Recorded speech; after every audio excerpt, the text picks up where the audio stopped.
Alright, yo, it's your boy Yoshikidneo, and we're back today in the world of Boridil. I gotta do a thing, oh shit. But yeah, welcome back.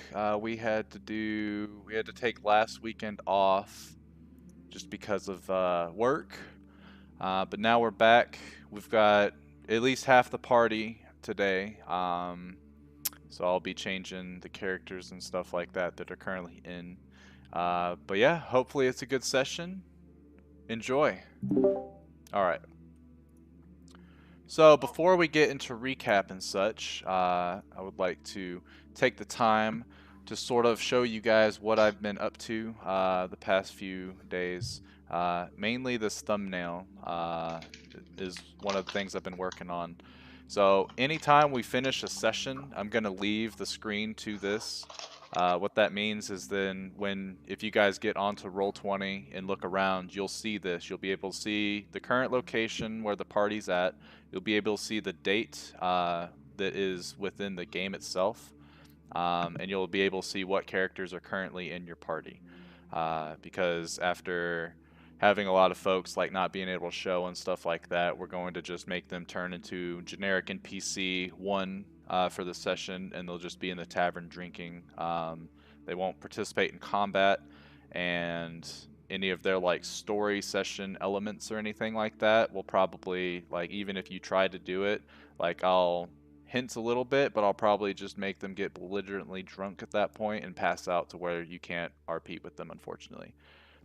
Just to kind of preserve like whatever secrets that character may have that they're not ready to reveal to the party, because everyone's got, you know, backstory that hasn't been explained yet. Still, the other thing on this is all those ampersands.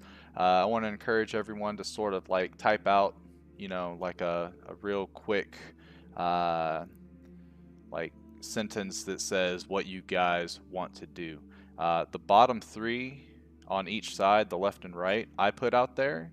So if you guys don't think you'll ever go and do those things, let me know so I can delete them and make room for you guys to make your own like quest tracking log, I guess this is what it will be called.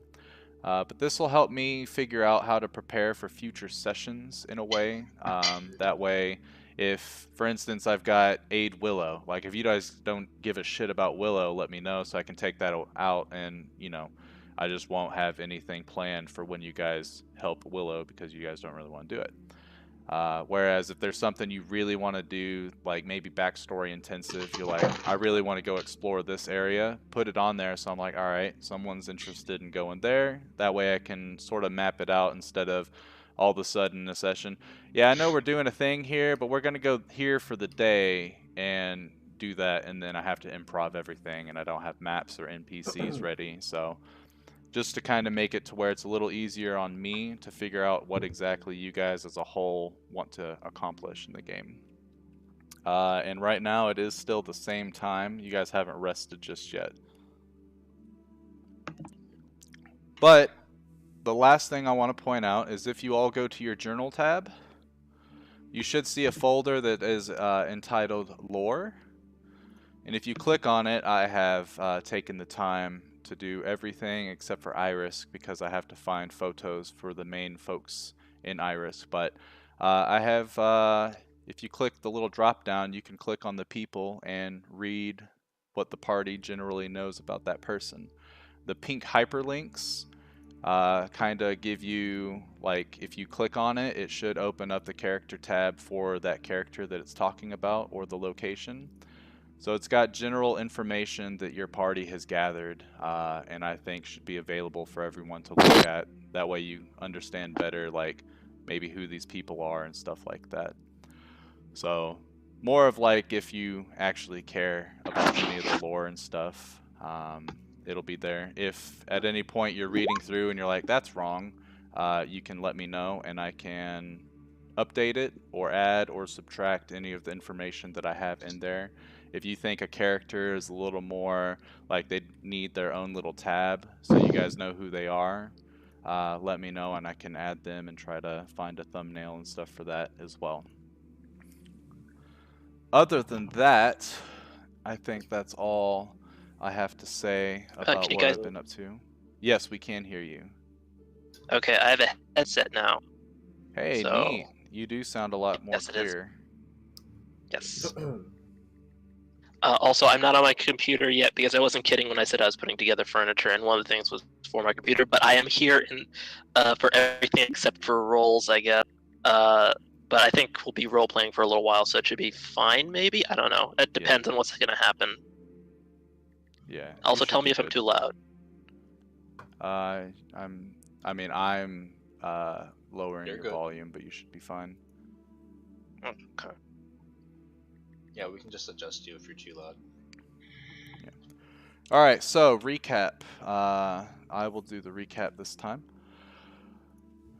Over the past couple days, your party has added quite a few new party members, and you have seen a couple start to sort of fade away as they drink themselves heavily into a coma. Just kidding. Rest in peace, Acta. Regardless, I mean, anyway. All right, yeah, I can do that for you, Reed.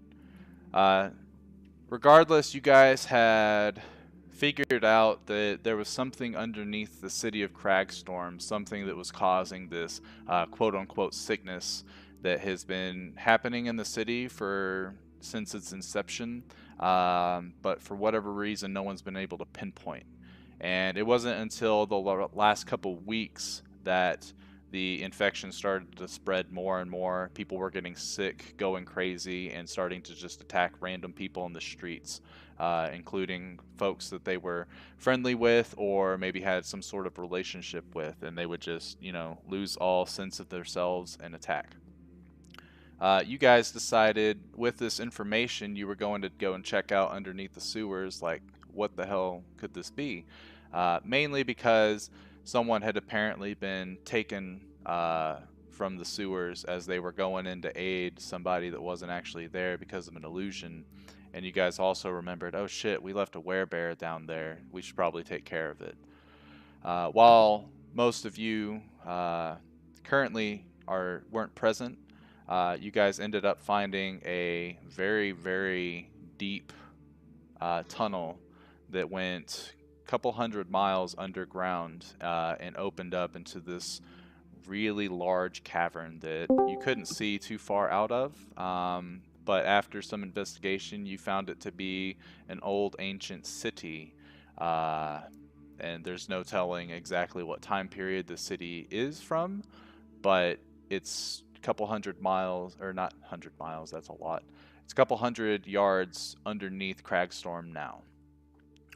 You also found that this is the source of some very large spiders that live right underneath Cragstorm, and this is also the source of this quote-unquote sickness that's been going around. The main issue of the sickness that you guys were able to reveal after having a run-in with Nagex and the Spider Queen that lives down there was that the Spider Queen had been abducting people, and she lays her eggs inside of their bodies, and after a while they hatch and drive the person mad as the spider eats its way out of the host's body. This happened to your friend Adeline, but luckily Amiria was able to help, with the help of Nishan, I should say, was able to extract the egg and use it for further testing to figure out what exactly can be done to prevent this sort of incident from happening ever again. Also, while you were down there, you got word of an upcoming attack in a couple days from Nagex's army coming from the north after attacking Sisiege's fortress. You guys decided it was time to sort of bunker down and help out Cragstorm. You met a couple new companions as you were getting ready for this final battle, or ready for this coming attack, rather. And the day finally came of the attack, and sure enough, the undead army was quite vast. But those of you that actually went onto the wall, that would be Demetria and Jeff, you two specifically saw that the numbers weren't quite right. You expected a couple thousand undead, but there was probably roughly around 1,000 undead. this kind of, you didn't take it into consideration at the time, but I think now that everything's starting to settle down, you can sort of let that weigh on your mind a little bit. Like, why did they only send a couple, like 1,000, when they've got such a vast army that they could use? Something wasn't right about this whole situation, and it became sort of clear after the undead started attacking and the spiders had revealed themselves to be inside of the city. Uh, and that's where the rest of your party was fighting in the middle of the town trying to protect Emiria. Unfortunately, the Spider Queen herself had appeared and was able to use her webbing to drag Emiria away from the rest of the party. And Oswald tried to make it his mission at that moment to try to save her and cut her free from the web, but was unsuccessful, unfortunately, as the sheer presence of the Queen made his sword swings not swing true. The aftermath of the battle is you guys pretty much, you didn't take heavy casualties, maybe a couple hundred dead on the Martillo, Casero, and Barton side. None of your party members had died, which was good. Oswald did almost get captured, but you guys saved him with the help of Gatham. But Emiria was taken away by the Spider Queen back into her city. You guys sort of reconvened and started speaking, but your old pal Nietzsche kind of made that a little complicated because he had caught wind of this oncoming invasion and decided on his own that maybe having the help of a dragon could make this a lot easier for you guys. Unfortunately, he did it in the worst possible way by stealing from the dragon and then leading him to Cragstorm, in which he saw an opportunity to make a quick buck. And he threatened Cragstorm that if they did not pay him within 3 weeks, that he would come back and burn down the whole city. And now the new leadership, I should say, is going to figure out how the hell they're going to deal with that. But you guys ended up meeting 2 new companions that were being led to Cragstorm by your old pal Rixa, a masked mage that can speak into your minds, which is kind of weird to some of you because that's not really something that someone should be able to do, but he can do it because who knows, his identity is pretty secret as of this point. But your new pals decided to join you guys as you went to go and save Emiria, and as you descended into the depths, Firo tagged along at Lord Martillo's request.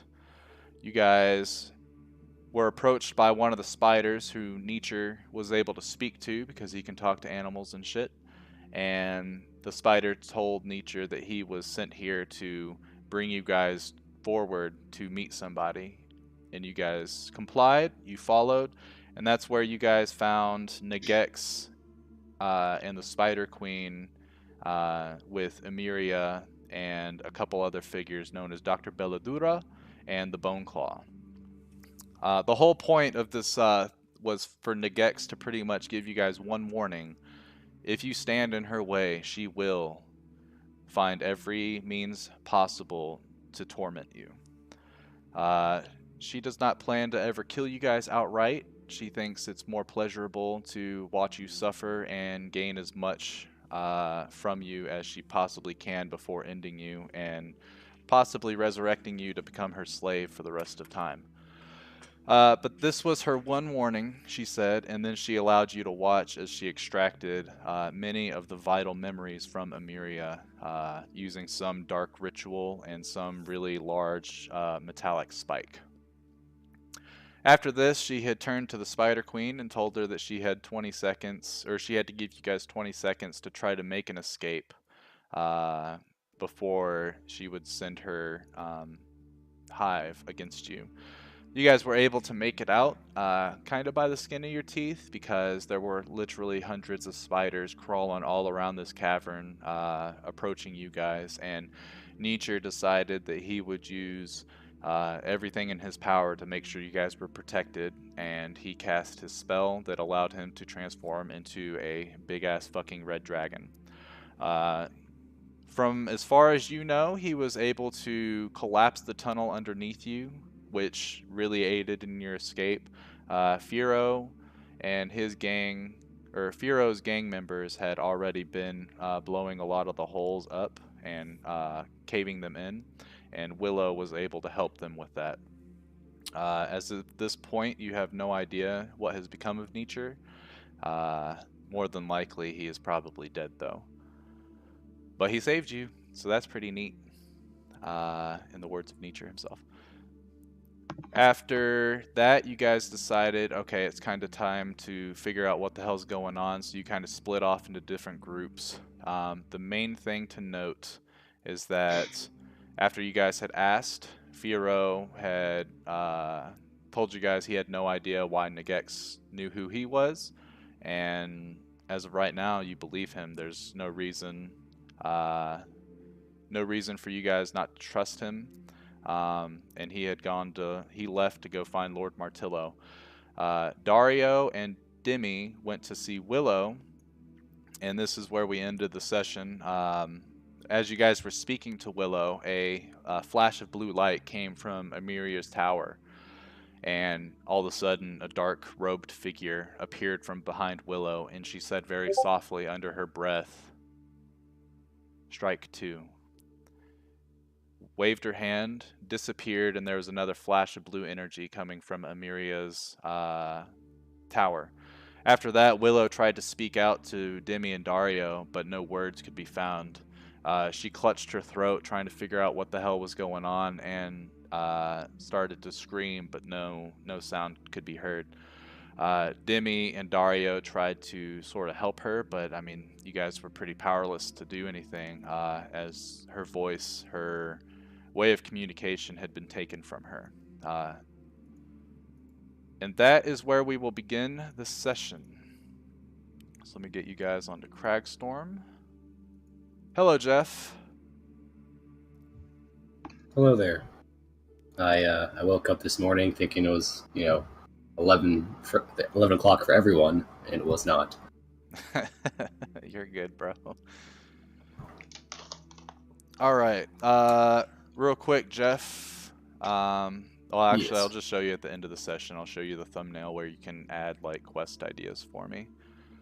But at this point, I believe in the tavern we've got Adeline, Octa, Genesis.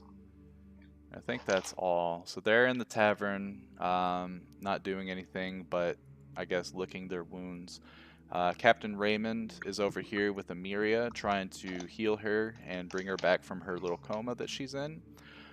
Dario and Demi, we already went through with what you guys were doing. You guys are currently trying to help soothe Willow, as she has just lost her voice, most likely permanently, but you don't really know. So we'll start the session at where Jeff, Oswald, and Shadow are. Let's see, I want to say you guys were walking towards the palace, and as you get towards the palace gates, you see your old pal Rixa leaving. I tried to talk to him. As he exits the gate, Martillo is right behind him. Rixa looks at you, and you all hear this voice in your head, as like he's wearing a mask, but so you can't really tell if he's the one speaking. But Jeff, you would know for a fact that this is Rixa in your mind. Jeff, how are things? A little bit cursed, to be honest, but other than that, not too bad. How goes your business? He looks at you. You can't really see any facial expressions except for his eye, how it kind of, like, he squints a bit. What do you mean, cursed? Oh, just this handy talisman I found here. I pull it up to him. It prevents me from speaking to women when I wear it. Yeah, speaking of which, you are correct. Shadow hears Abdi. Rixa comes up and touches the amulet. Interesting artifact. Might I ask where you found it? Oh, below the city. I also found a bunch of more things down there too, but this is the only one that seems to be cursed. Seemed to belong to a thief based off his diary. It seems to be cursed. How much would you sell it for? I don't even know its price. I know it seems to make me a little stronger. Is the strength worth the curse? I don't think it is, but so far I've been trying to use it at. I think it is, but the drawbacks are very annoying. How about this? I can attempt to make you a replica, one that is not cursed, but first, I will need this, and it may take many days or weeks. Okay. Sure. And I hand it to him. As you hand it to him, he sort of looks at it in the palm of his hand. He sort of tosses it up to see like how light it is and then he dangles it. He then looks at you, and you don't hear this in your mind. You kind of hear like a sort of clicking sound, sort of like he's like, kind of like that a little bit. And he waves his hands, and you feel a magical veil come across you as he swoops away. You notice the same exact effect when Emiria had cast Remove Curse on you, and that is exactly what Rixa has done. Try it now. Try speaking or? Shadow, you hear this clearly. Oh, finally! Oh, thank you.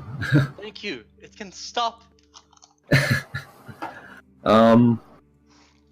So, how did your business go with Lord Martillo? We're about to go discuss some private matters, but Okay. it would seem that the new leadership is all on the same page as of right now. Lord That's good. Martillo sort of interjects and goes, "Yes, it seems that our first official business is not how to rebuild the city, but how to pay this goddamn dragon that we have to deal with now, thanks to your furry friend. Where is he, by the way? I was hoping Oh. maybe he could Probably help dead. us pay." He Come again? He is probably dead. he made a sacrifice down in the Undercity. He collapsed the tunnels after we got Emiria out, and we're not too sure if he survived. Probably dead. So, Well, that is quite unfortunate. He seemed to be quite powerful. He would have been a Oh. very useful ally, but my condolences if he was a good friend. Otherwise, he brought us more trouble than I think he was worth. oh, and with that news, Emiria is brought back. We rescued her, but Perfect, because I had but some... she He is has a basically condition. Down there, when we were rescuing Emiria, we found a Gex, and one of her minions drove a spike into her skull, quite violently, to be honest, and extracted the spike. She lost her eye, and along with it, a lot of her memories. She doesn't quite understand who she is anymore. That is very troubling. And I'd like to turn to Rixa and ask, has he seen anything like this before? Actually, yes. It happened just a few days ago. Oh, really? Do you know Sylvia Stamper?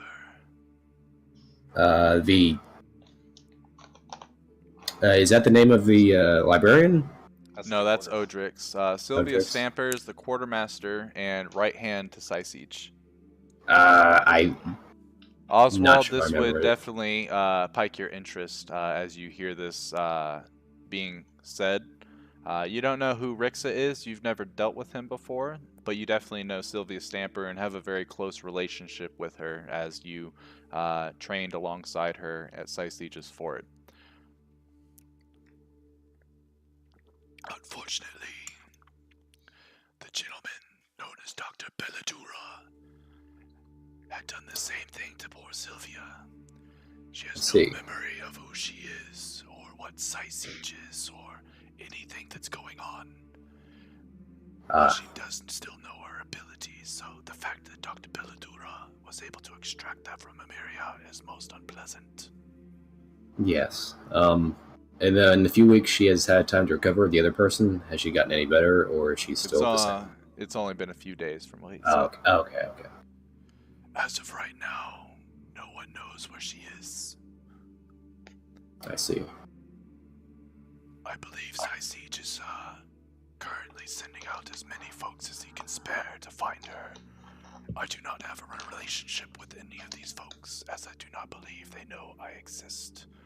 But I tried everything in my power to save Sylvia, but I was overcome.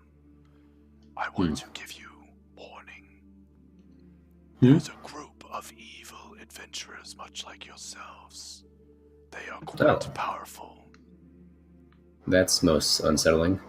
I cannot guarantee that if you found them in combat that you would survive. Oh. Well, thanks for the warning. We'll keep a lookout. Nergex is quite powerful, and you should be a lot more cautious if you plan to dethrone her. Okay.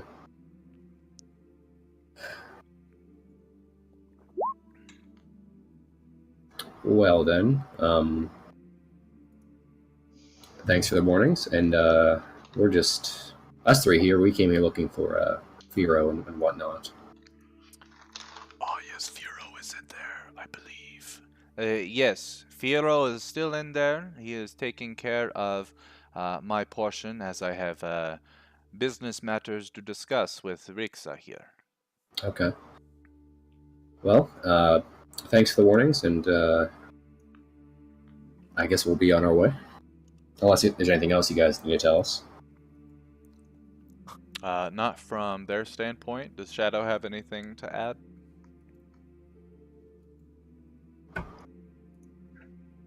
Also, Gerald, your token is in the middle of the map.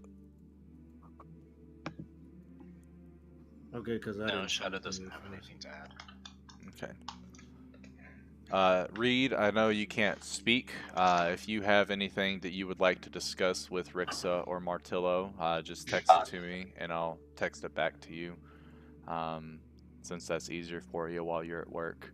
Otherwise, Martillo kind of nods his head, as does Rixa, as they part ways, and they head away. Okay. And then you guys said you wanted to go inside of the palace. Yeah. Okay. So you guys go ahead and you go through the gates. The palace guard know you quite well at this point. You've been pretty handy in saving the city.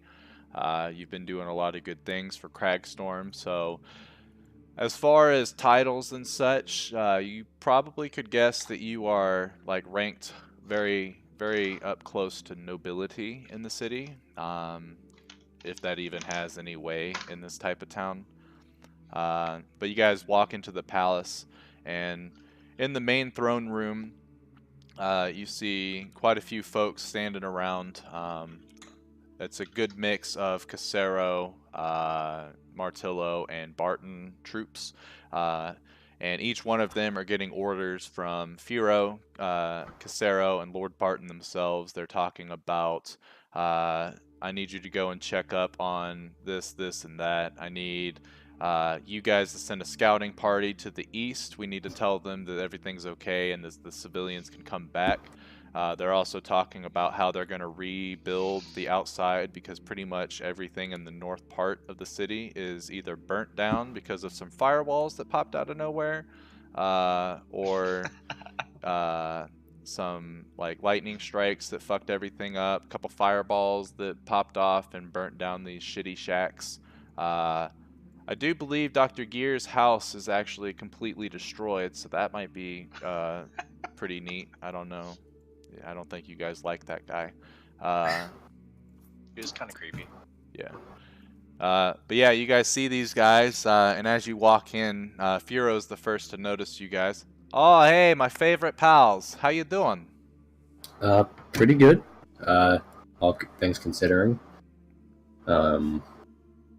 Area not so much, but you know, that's how it is at the moment. Yeah, that was quite brutal, honestly, to watch. I don't think I've ever seen something like that happen before in all my years of working with Martillo. Like, I thought we were bad folk, but man, that's a whole nother level of fucked up. So how's the city doing so far? Well, I mean, we lost a couple hundred folks, and we're currently gathering their bodies to burn. That way, they can't be brought back as, you know, enemies that we have to fight. You know, a lot of those folks, they're my brothers, not by blood or anything, but you know what I mean. Yeah. Other than that, I think really the most damage is towards the north and northeastern gate, as well as all the shacks on the outside. So I know Botton's kind of leading the charge on how to remodel all that. I think we're going to make it legitimate housing. Martillo made sure that there's no inspection or anything with Dr. Gear, as he didn't approve of that anyway in the first place, and now that he's got political power, there's not going to be any sort of inspection. So I think he and Rixa are going to talk about some sort of trade routes that they can do, because Rixa's got some insiders or something like that in other towns. I'm not quite sure, but Okay. Cragstorm seems to be doing pretty good. It'll be a lot better once the common folk get back, but because it's kind of ghost town, is really creepy and eerie, you know. Okay. Do you think it's still safe? I know the tunnels have been blown out and collapsed, but do you think it's still safe for everyone to return? Well, the thing is, I'm sure it's never gonna be safe again. You saw just how fast that those guys were able to come back from the first tunnel that we blew up, me and Shadow.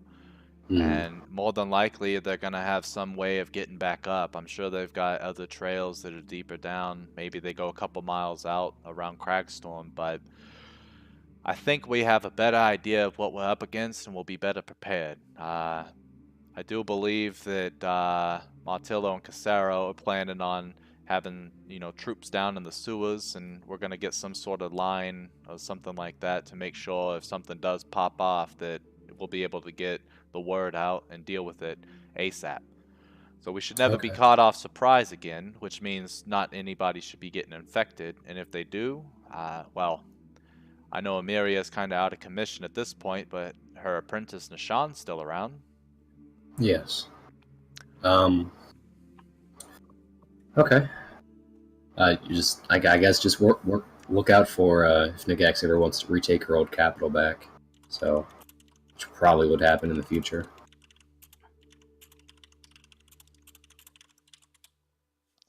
Yeah, that makes sense. I'm almost certain the Gex will be back at some point in time, but right now I think we're gonna have a couple weeks to kind of, you know, catch our breath. Mm-hmm. At least until Fraggin comes back. Have you ever dealt with that dude before? Oh yes, we freed him from an amulet that was controlling him. Very temperamental. Don't insult him. He'll ask for double. Whatever he asks so you. the dragon is your fault. No, not my fault. Sounds suspiciously like it is your. No, I tried. You literally said freeze him from amulets? Yes, this previous town we were in, the locals there, there was a political strife happening there, and one of them was trying to take over everything in the area, and use an amulet to do so. But we destroyed the amulet and thwarted his plans and returned the dragon to its own faculties. But long story. But That town is called Irisk. It's to the northeast. Okay, okay. But now that the dragon's mother has awoken, potentially, that's another issue to deal with. I'm not sure if you know about that. I know the dragon mentioned that earlier. She'd be roughly 1,000 years old, so she's probably a very powerful red dragon. Old and wrinkly, got it. I think they get stronger as they age. I'm not quite sure, but that's how I think dragons work. Regardless of how they work, the fact that they're fucking alive is kind of unsettling to me. They're Disconcerting, like yes. lobsters. Not exactly, but they are red, yes. Keep getting bigger and bigger. Yes, except these ones don't die when they get to a certain size. Well, regardless, you guys plan on staying in town for long? Because, I mean, we could use your help in rebuilding if you are. Otherwise, I mean, I know you got things to do. Seems like you guys are more invested in this Nagex business for sure. Yes, that seems to be a very pressing topic. We knew she was strong and coming back in force, but nothing like this. I for one, am trying to find Bellowlight and actually use the resources given to us earlier to seek them out. They've been trying to call us for about a few weeks now, I think. Well, with Fragan, though, best not to insult him and just speak the truth with him. Unless you guys plan on getting rid of him. But if you do that, his mother might come back to seek even bigger vengeance. So be careful. Well, yeah, I mean, if Fragan's that powerful on his own and he's so young and he's got a mother, there's no telling what that beast knows. Wait a second. So we have Fragan, we have the mother dragon. Does Fragan have father dragon? Never specifically asked, but no. But I think there was if I recall, there's a smaller egg. Or am I not misremembering that, Brady? I know Drake knew about it, and I'm almost certain that he talked about it to you guys. So yes. Okay. I would go ahead and rule that at some point, like maybe, Drake would definitely have said it. Yeah. I know there was a smaller, more recent egg, so Father Dragon had to be in the picture, but I'm not sure where Father Dragon is now. So most likely out there somewhere. He probably went to child support. He does not pay child support now. He probably went to go buy a gallon of milk at the store. Yeah, not come back for a few years. Normal. Centuries. Yeah. I asked Pharaoh, where would he be for the next few days? Firo looks at you. Well, honestly, my place is here. Kind of got to make sure everything gets put back together and protect everything I can. Actually, I'm almost done here. I need to go check up on Willow, see how she's doing. See how her bats are. Did you see those little guys? Yeah, they came out of nowhere. Well, I don't know about that. She's well versed in, nature and stuff. She can actually speak to animals, believe it or not. Oh, interesting. Okay. Yeah, we just came over here to check in with you and see how you're doing, what your plans were, as far as I know.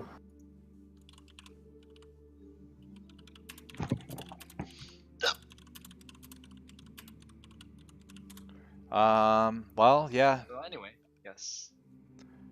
So behind you, Cairo joins. I don't know if you saw that text. So, Cairo, you are in the palace right now, hanging out behind Jeff, Shadow, and Oswald.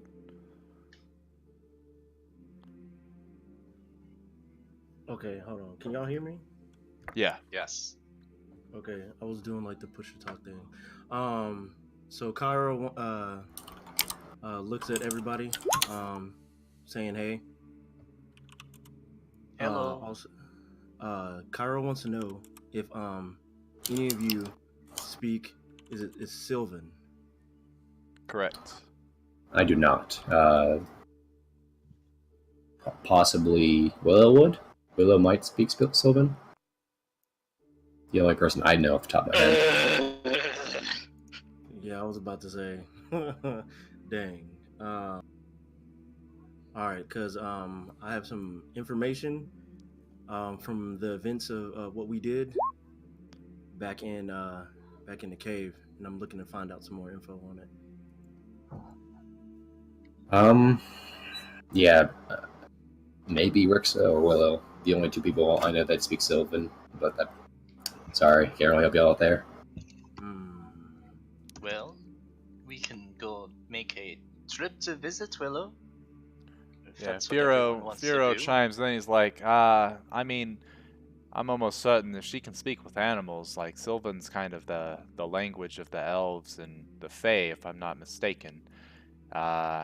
Anyone that's kind of really into nature and stuff like that, you know, like hugging trees and shit, probably can speak it. So, I know you're new around here. If you follow me, I'll take you over to Willow myself. All right, let's yeah, go. I'm down. Okay.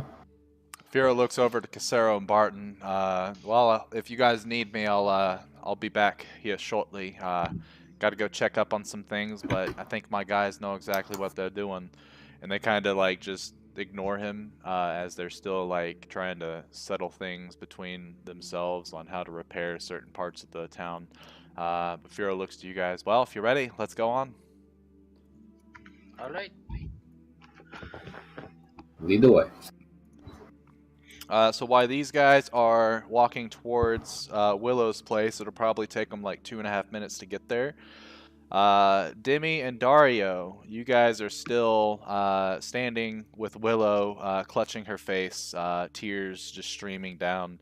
No sort of sound, not even like sniffles. Like every time she makes a sound, it's just silent. What are you guys doing? Just trying to comfort her. I'll assume Dario's doing the same, probably. And if that's the case, then as you guys are comforting her, because I know he's building furniture or whatever, you're actually- good pals, huh? Oh, you're here. Cool. Are you doing anything specific with Willow, or just kind of chilling? Okay, can you hear me? Mm-hmm. Okay, fine. I'm very sorry. But yeah, I'm done doing stuff. Yeah, I'm with her. I'm comforting her as well. And I don't think she wants to be alone. So like, but we have to do stuff. So I guess we're moving with her to wherever we have to go next.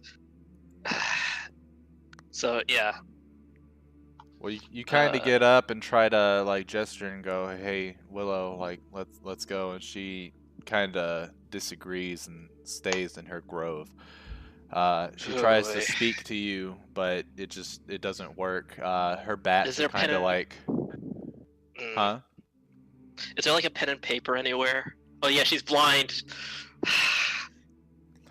This is.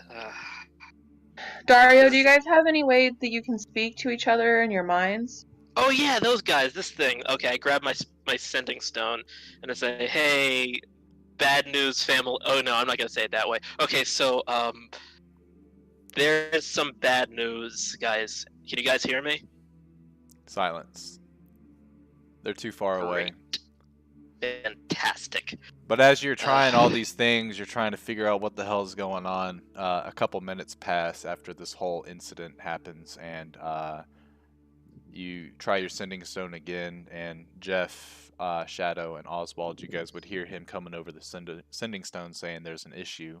You guys keep approaching, and you finally get to Willow's Grove, and you see her sitting down or laying on her knees, face in her hands, obviously weeping, but you don't hear anything. It's kind of strange.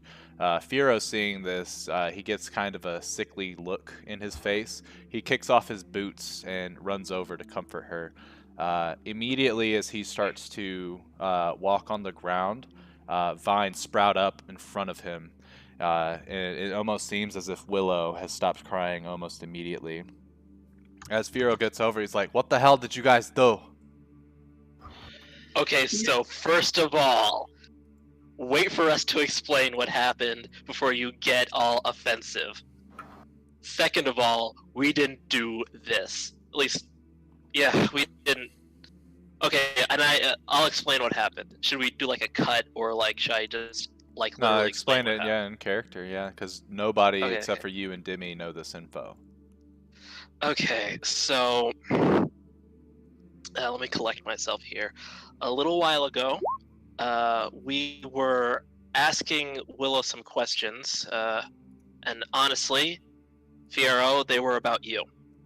I thought you knew each other for a while, and some things that happened in the Undercity really rubbed me the wrong way in regards to you.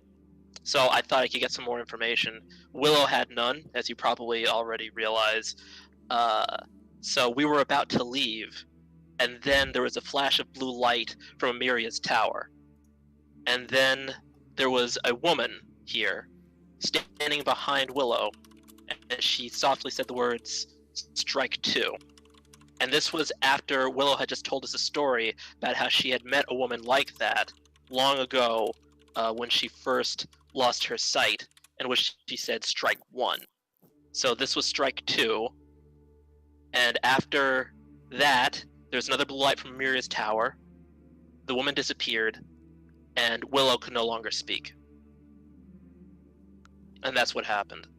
We've been standing here trying to comfort her, making it clear that we could still, like, doing whatever we could, but there's, like, anything we know. We don't know anything about what just happened other than what I described to you.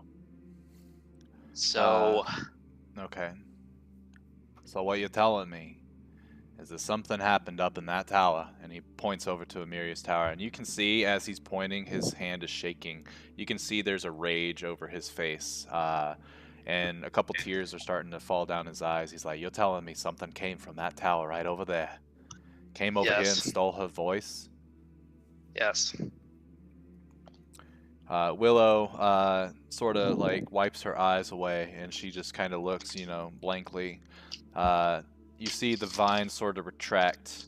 She can sense the anger that Firo has of what's happened, and she kind of stands up and holds out her finger, and a little bird, or actually one of her bats, lands on her finger, and she looks at it and tries to speak with it, and it kind of just, you guys are watching as she's mouthing words, and the bat's just kind of looking at her dumbfounded, and then she does it again, almost like she's yelling, and she does it again and again, and then eventually she shoos the bat away, and it kind of flies off to another side of her grove, and she just looks defeated.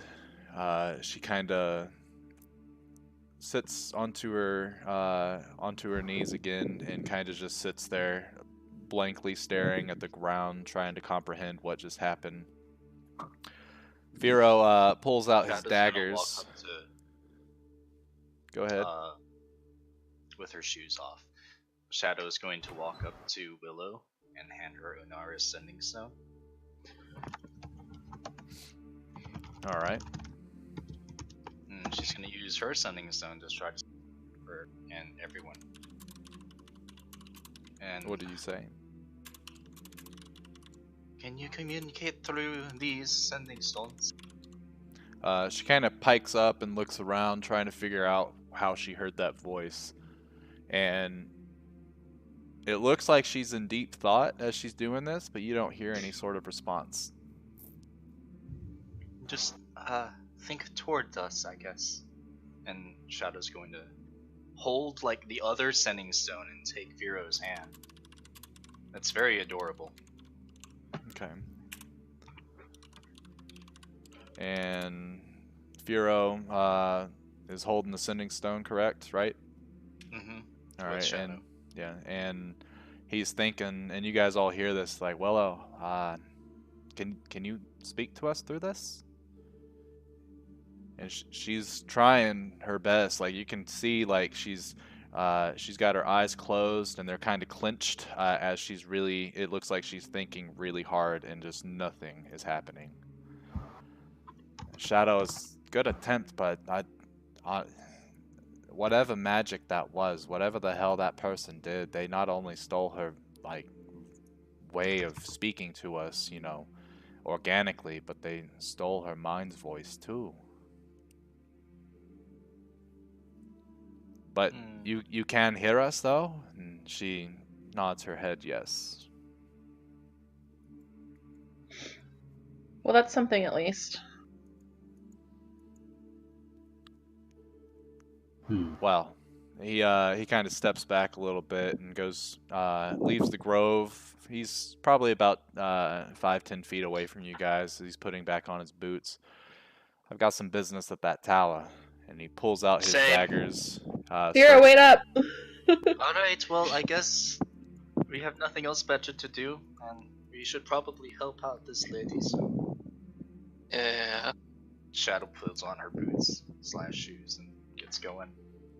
I follow Fiero towards the tower. Okay. Dario Willow, is 1,000. Yeah. Dario's 1,000% not having this. He wants to get to the bottom of it. Continue. I'm sorry. No, you're good. And then Willow, as you guys all leave, she feels your footsteps moving away, and she sort of starts to, like, scoot herself towards her garden, and she starts to touch the flowers and stuff like that, touch her plants. She seems to get comfort out of being in her grove. And Fiero's definitely not one for bringing her into harm's way, so he is leaving her behind for now, but he starts to storm off towards the tower. You're live on stage. Oh god, you can hear me, sorry. I follow. Okay. Let's see. I believe, yeah, this is the whole party together, huh? Neat. As you guys approach back to the palace, you head up and you walk up the stairwell leading to Amuria's tower. Fiero's leading the charge. When he gets up there, he goes to open the door, but it's locked. He's like, "Are you fucking kidding me?" And he goes back, and you see arcane magic coming from his hands, and he puts it against the lock, and you hear a really loud bang as the lock is just like kind of shattered on the inside, and he swings open the door. He's got both daggers drawn, ready to kind of throw at anyone in there. And he's like, "There's no one." Wait a second, Nishan.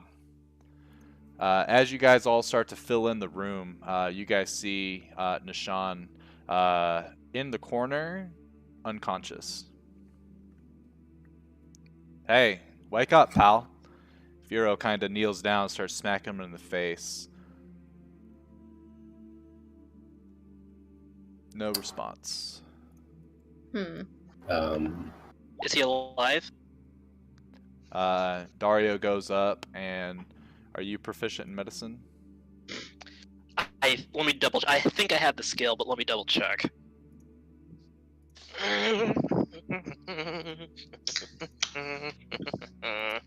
You do not. What? Okay, then sorry. So you go I up do and not. look, but you're not well versed in medicine enough to like feel for a pulse or anything. But you definitely see he's taking some pretty short, shallow breaths. So he's still breathing, but he's not laboring to breathe. Why won't this dude wake Okay. the hell up? I'd like to use wand and magic detect. All right. So you get a sense of, I think it's enchantment. Yeah, it would be enchantment. Yep, enchantment. Yep, that's all okay. So he's enchanted right now. Correct. Did someone put him to sleep? Huh? Let's- You think so? Fiero takes Maybe. out his dagger and plunges it into his leg. Oh! Nishan darts up. Yeah, that's a good way to wake up people. Hey, pal. And he sort of retracts the dagger and wipes off the blood. He's like, sorry, I'm kind of a little on edge, so, Yeah, Just- Pharaoh, it's not like he did anything.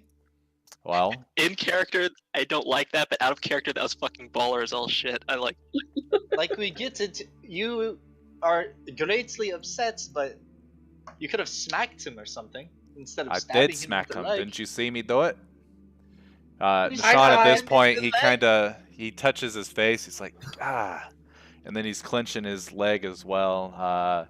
He sort of gets up and starts moving over towards one of the counters and grabs like a small little healer's kit and starts to sort of bandage up the area. This takes him a matter of minutes, but while he's doing this, he looks to you guys. And why are you all here? Well, That is Where's a Emiria? fantastic- Something happened, otherwise we wouldn't be here. We tell him about Emiria, tell him how she had her mind taken away from her by Dr. Belladura.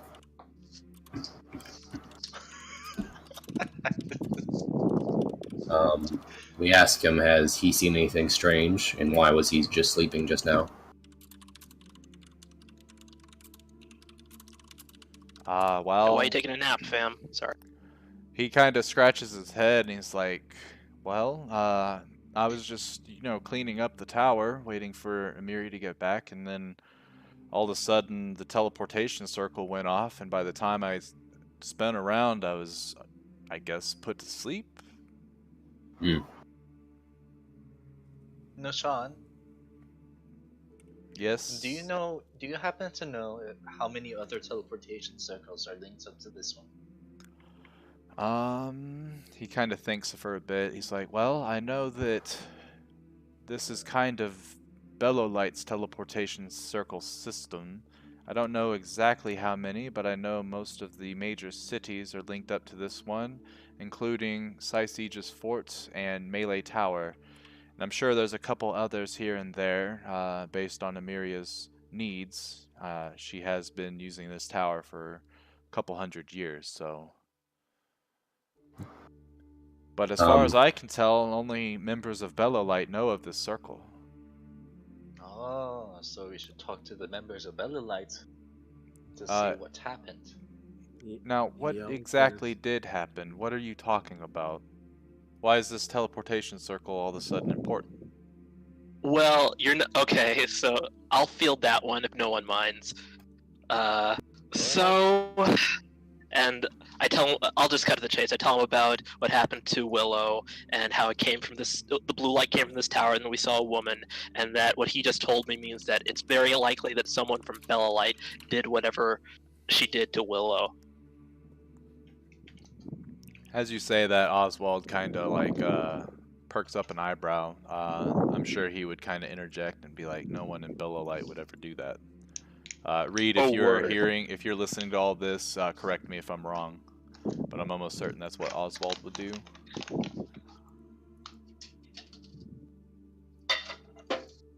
Well, Shit. Probably didn't hear it. that's not really good news.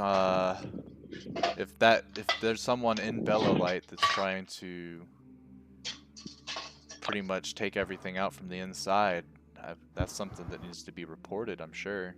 I mean, I'm no member, but my master is.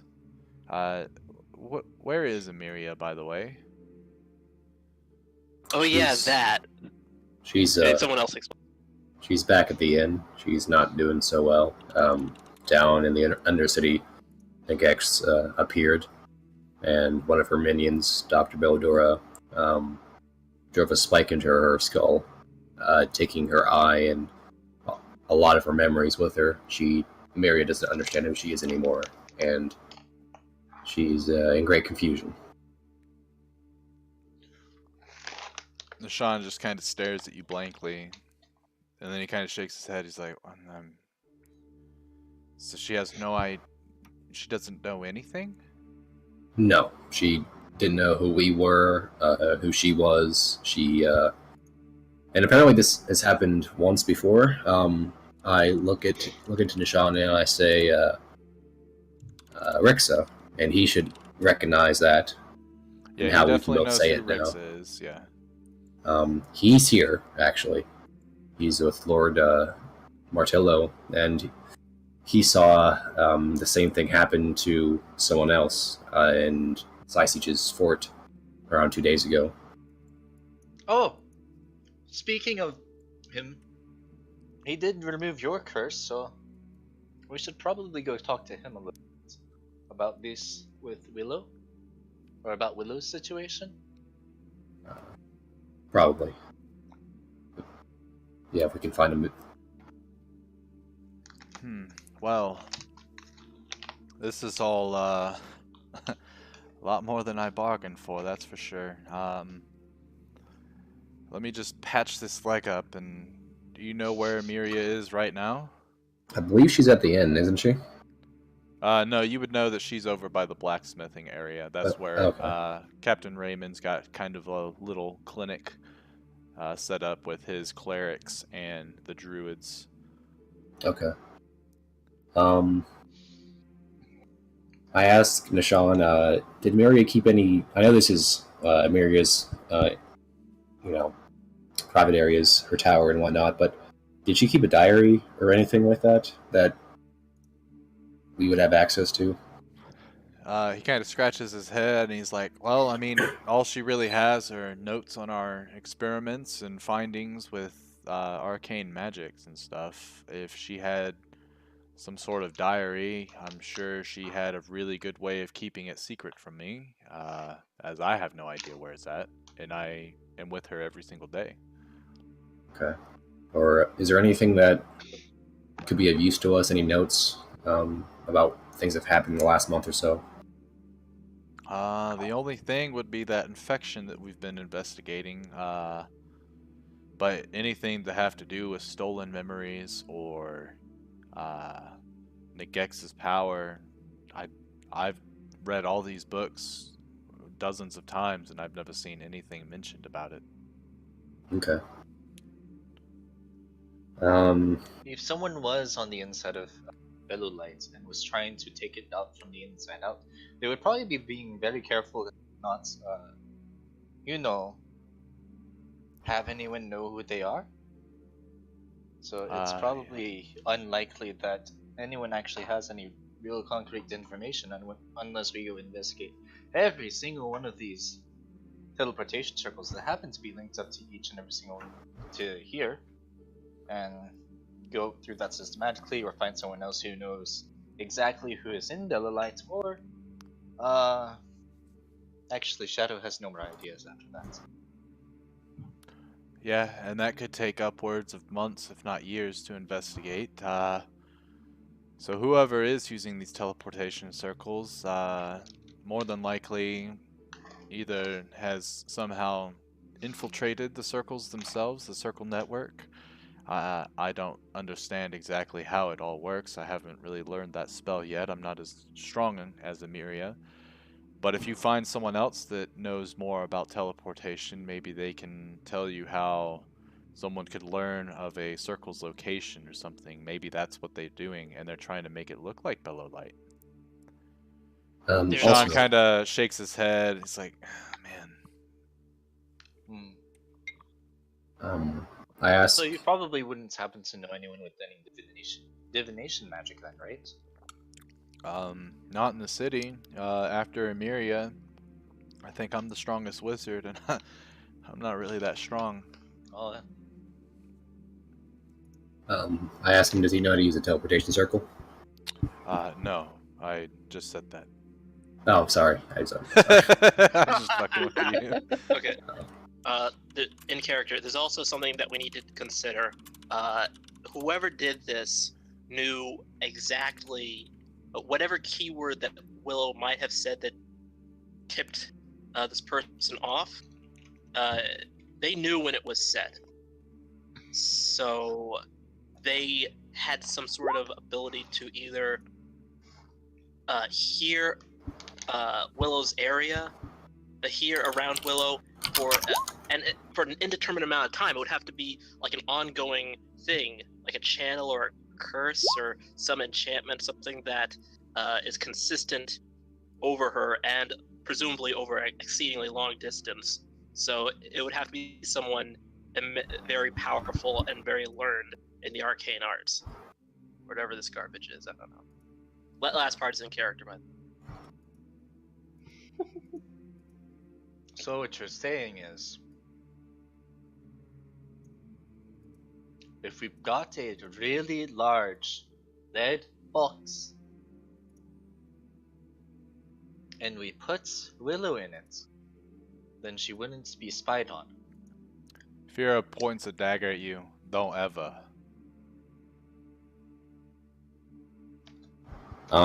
I look to Firo and say, I have this amulet that protects me from divination magic in a certain way. Wait, do you have one of those? We could potentially use it on her and see if that works, or if not, we can use it on her, and if it doesn't work, then go talk to Rexa, because he's probably the strongest wizard in the town right now. well, that would only really keep her from being spied on any further, and like the damage is done. Well, actually, that's only strike 2 because there's another strike probably. Or God, or I could use this amulet of magic detection on her and see if there's anything surrounding her at the moment. Would that be okay? Yeah.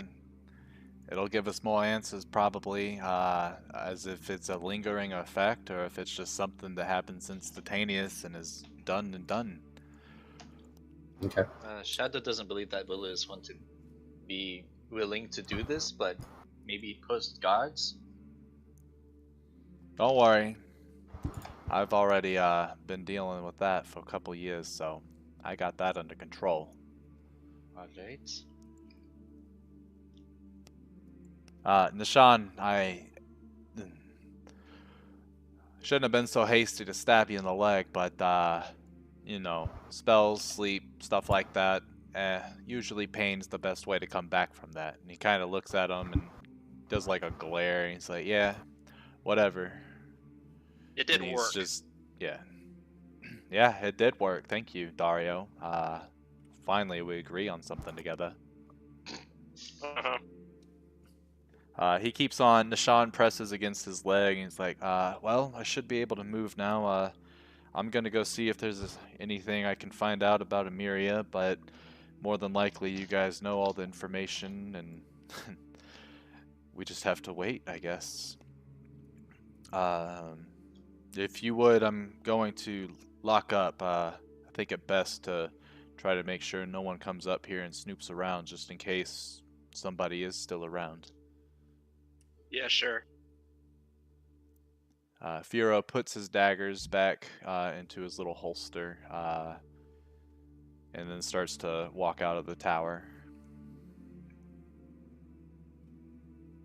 Alright, I follow, and I say, keep your nose clean, buddy. To Nishan. I say that, Nishan. yeah, I say that. Do you happen to know any alarm spells? Let's see, I wonder if he even took that.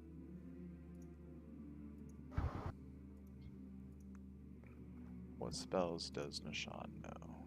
Probably not alarm. Yeah, he does not. He looks at you and says, no, but, I mean, Emiria had some sort of special magic up against this place, but I don't know if it's still going with her memory loss. Regardless, I'll just have guards. To secure the tower. Yeah, that's what my thoughts were exactly. I'll just tell the palace guards to have someone stand watch up here. With magic. Secure your endpoints. He kind of looks at you and he's like, I mean, no one really has magic except for me and Emiria in this city. With maybe magic. Martillo and Casero, but do you have something? Of course not. Shadow does not secure places. Shadow infiltrates places. He looks at you, and then he turns around, closes the door, and goes to lock it. And he's like, "Why is the lock all fucked up?" Firo turns around. Oh, sorry. I'll replace it. Don't worry. Sean kind of throws his hands up in a sort of a fit of frustration. He's like, fine. Gets stabbed in the leg. The lock's broken. As you guys go downstairs, Nishan goes up to a couple of the palace guards, and you can hear him saying, "Can you post someone up there? The tower's unsecure. Also, we need to replace that lock because of Furo, and they kind of look at Furo and shake their head. One of them goes to another part of the palace, probably to get supplies to fix it, while another goes up the spiral staircase to start standing guard. Does the guard's reactions look like Vera has done this before? A little bit, yeah. Yep.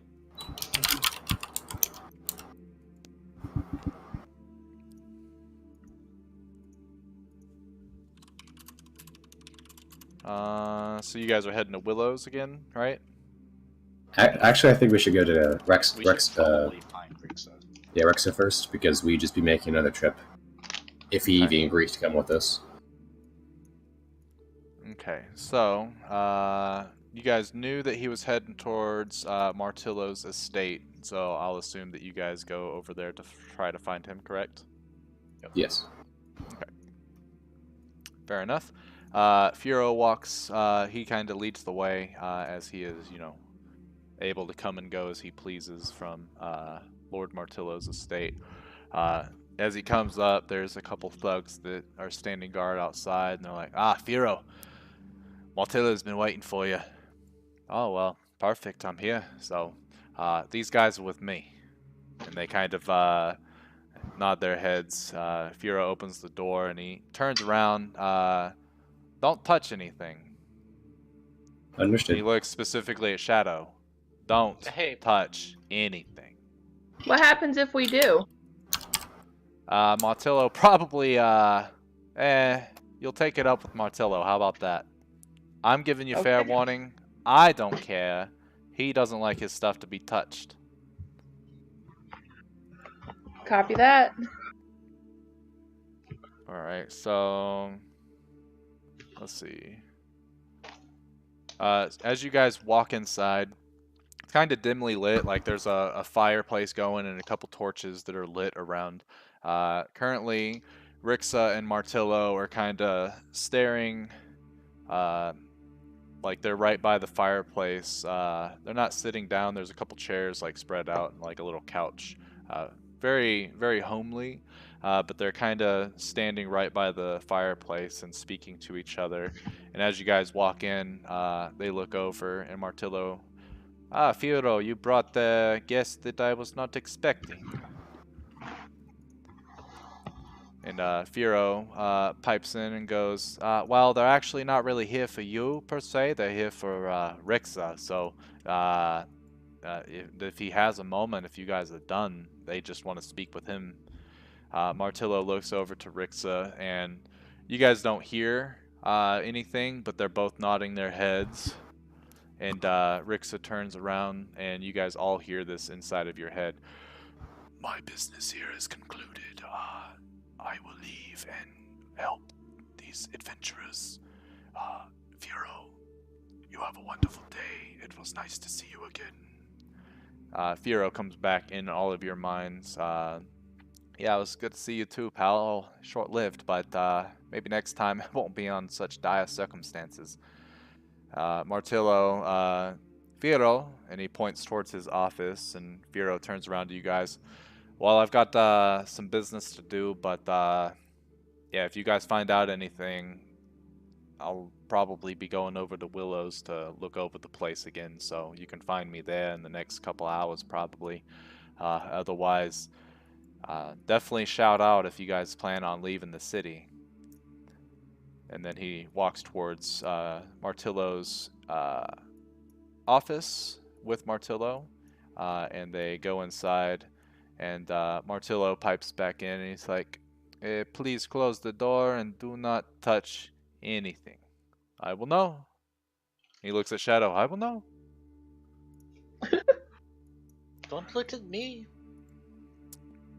Rixa follows you guys outside, and all of you hear this in your mind. What is it that you require? So Shadow noticed that you were able to make Jeff not speak like a baboon, and Shadow was curious if maybe your powers extended toward removing curses of other varieties. Like, I don't know maybe curing blindness, or curing muteness, or removing the ability for someone to be spied on magically. I do understand some of the ways of spying from across the material plane. Perfect! Let's go then to Willow's. Come on. He kind of looks a little puzzled, and he's like, You take. I am not of the restoration sort of realm. I cannot bring back voices or sight. Wait, how do you? We would like to have your input on what we should be looking out for, because we don't know anything about this. Very well. And as you guys are walking and talking, I would assume that somebody would explain the whole situation to him. And as you guys as you guys get to Willow's grove, he pipes in, and all of you hear this, including Willow, as she's kind of startled and like looks over towards you guys as this new voice appears in her mind. This is quite disturbing. I've never heard of magic that can take away one's sight without damaging the eyes, or take away their voice as well as their voice in their head. As he approaches closer, he starts to step into the grove. And as he steps, it doesn't seem that Willow minds whatever's under his robe touches the grass.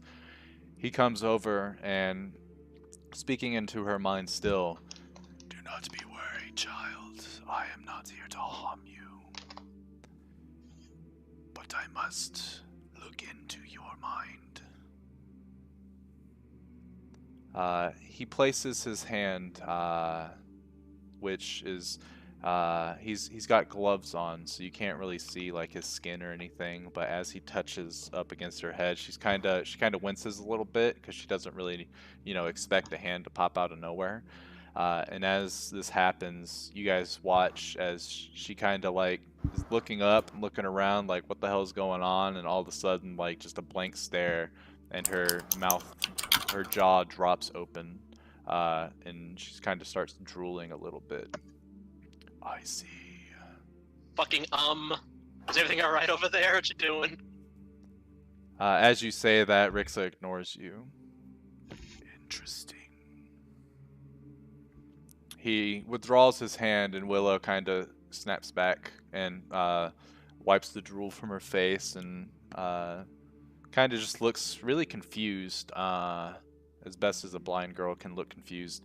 Rixa turns around and says, "It would seem that she has no memory of what these strikes are that you speak of. Also, this robed figure she has not been able to see. Her voice was taken, obviously, a couple hours ago.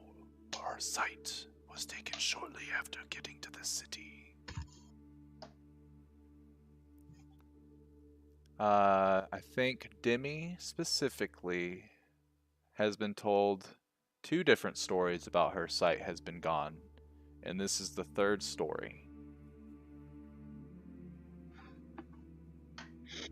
Yeah, Okay. that's different from what. He just muted himself. Yeah, Imhotep, you muted yourself mid-speech. Yeah, so yeah, that's about different from what she told us last time, isn't it? Correct. This is quite the dilly of a pickle. I say that in character. No, Jesus Christ. Regardless of what it is, it would seem that you are not fully trusted by Willow, which that also means you're not trusted fully by Furo. There's something underlying which I do not wish to get in the middle of, but this is the best that I can do for you with what I have just acquired.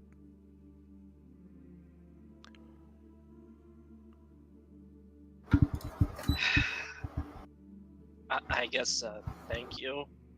But that makes things more confusing. If she wasn't telling us the truth, then why would she be punished for telling us something? I do not believe that that is the severity of what has happened. Based on what I was able to acquire from her mind, it is not her actions that have caused these strikes, as you call them. Whose actions was it? I have no clue, as Oh my god. this is all from her perspective. But I would investigate someone close to her has something to do with it. Oh my god. I was... Regardless, what else do you require? I have very limited time. You've been a great help. Sorry, yeah. No, you're good. I ask him, can he use teleportation circles? Can he? I don't think. Let me look real quick. I feel like it's a reasonable thing for him to know how to do. Yeah. Just curious.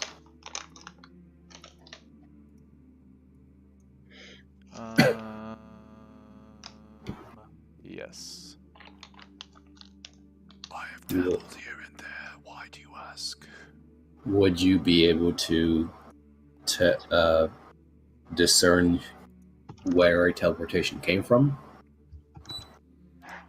Unfortunately, that is a little out of my realm. I am able to use them, but I do not know how to really investigate them. Okay. That's all I had.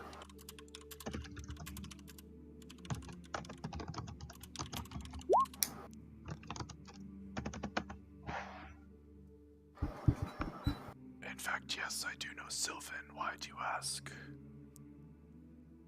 This is to you, Cairo.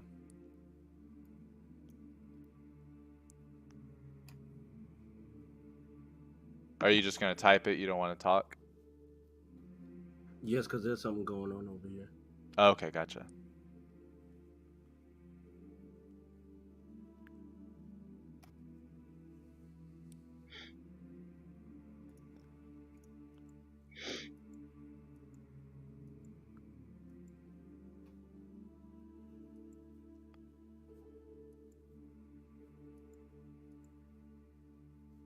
It's at this moment while Cairo's asking his question. Oh, there it is.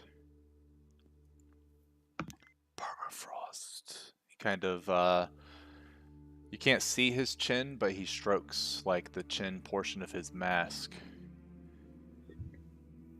I feel like that is an ancient underground secret of some sorts. Where did you hear this term? Demi, you would know this too. Yep, Why? we heard it from Nagex herself. Interesting. Do you know who the Judgment is? He kind of freezes for a moment.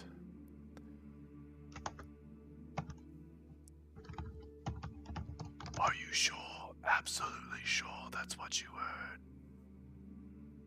Yes. She said that they're looking for a way to melt the permafrost and the secrets to unlocking the Judgment. It would seem the matters of what Nagex is trying to accomplish go far beyond taking over just the world. It would seem that she is trying to conquer all the planes of existence. Squeeze me? Oh well, good luck with that, I guess. No, that's an involved everybody. Dario is kind of dumbstruck by the enormity of this. Seems like a tall order. Okay. So, who in particular is the Judgment, though?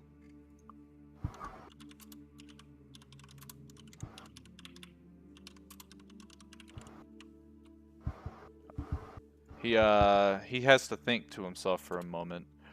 There are legends of a champion of the gods that were used against Nagex in the final battle. This Judgment judgment was pretty much the gods in human form, if you will. And it is what struck Nagax down. If she is seeking them out, it means she wants to make sure that it cannot be used against her again. And that was the only reason she could not prevail on that day. If she finds the judgment, whatever it actually is, and she finds a way to control it, I fear there may be nothing that we could do.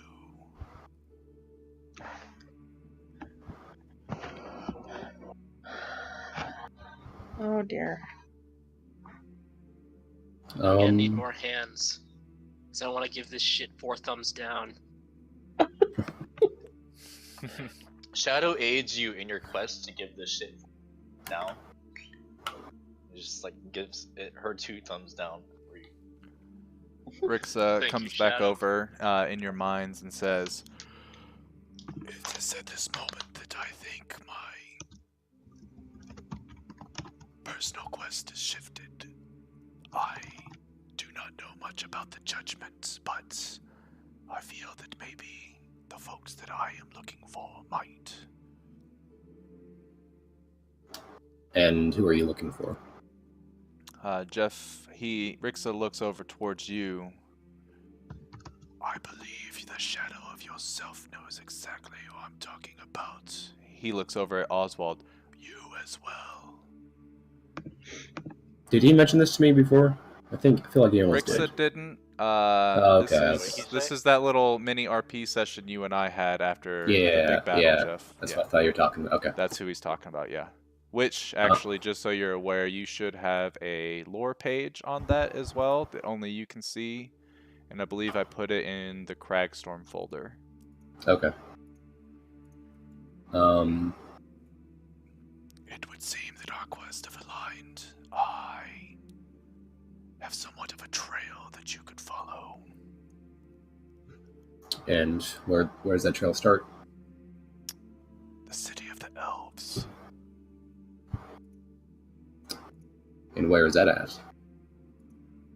He kind of pulls out a map for you to look at. Map. Okay. Let me go. I'll go to the map layer. Let me know when it loads in for everybody. Loaded. I see map. We in there. Oh, whoops. And- wrong And map. I think. Reed would like you to type what he said to us, because I don't think he caught it. Okay, gotcha. I did the wrong side of the map.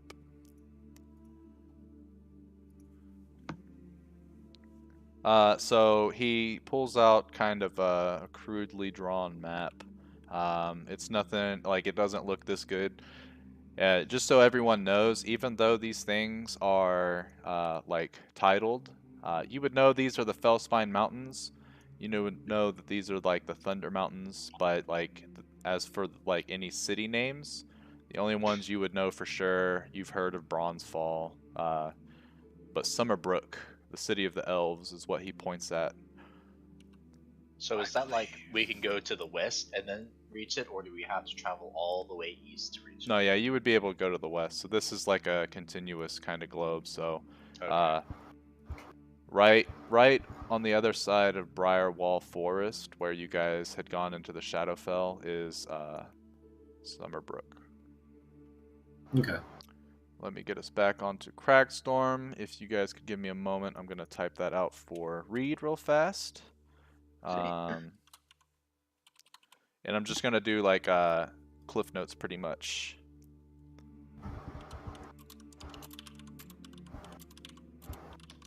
So guys, D&D Beyond is All right, Sam Regal. I don't know what D&D Beyond is. is a great website that allows you to Oh boy. have many resources online. It allows you to create your character sheets, have access to many monster blocks for DMs. Is this a paid advertisement? If it is, no, I'm not because getting we're not paid. sponsored. It'd be cool to get paid to play D&D, but unfortunately I'm not that cool, I guess. Yeah. Is that is what I just typed? Do you think that's good enough? Or if anyone else has anything they want to paraphrase from Yeah. that combo, you can also help and type it.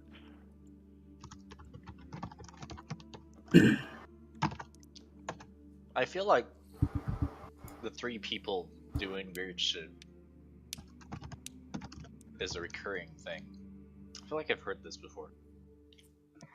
Probably. It was when you guys went and talked to the alchemist before he got blown up.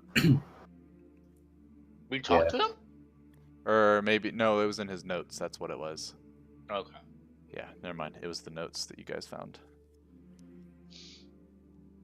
I didn't know we talked to people before we killed them. Some of them you do. Hey, real I mean, quick, I have to use the bathroom. You guys do a Okay. little mini RP real quick. I'll be right back. Yeah, I talked to him for about like a few sentences before he shoved me out the door. That's about it, though. So what's like worst case scenario if Nagex is able to take over all the planes of existence? We Just like- all become her I think she just becomes playthings. our dictator. Yeah, Forever. Just throwing it out there. Yeah. Just trying to see. like what's wrong with that? You know, maybe she has I mean- benefits. But Donut Tuesdays. You know, Maybe she provides health insurance. Yeah. I mean, or maybe we don't have to have health insurance because we'll all be dead. As Why Oh, the yeah, actual that's fuck right, we should we provide can't health die. insurance if we could just... Yeah, exactly. Oh, so you're plan B? Undead health insurance. It's not health insurance. Nobody needs that because everyone has like permanent life insurance. Aha. It's the next best thing. Okay. So clearly it's bad. But is it though? Yes. I would Is argue it, though? yes. Emphatically yes. But what's unnatural anyway? I mean, when everyone has Right. it and everyone's doing Don't- it. We're not... It's...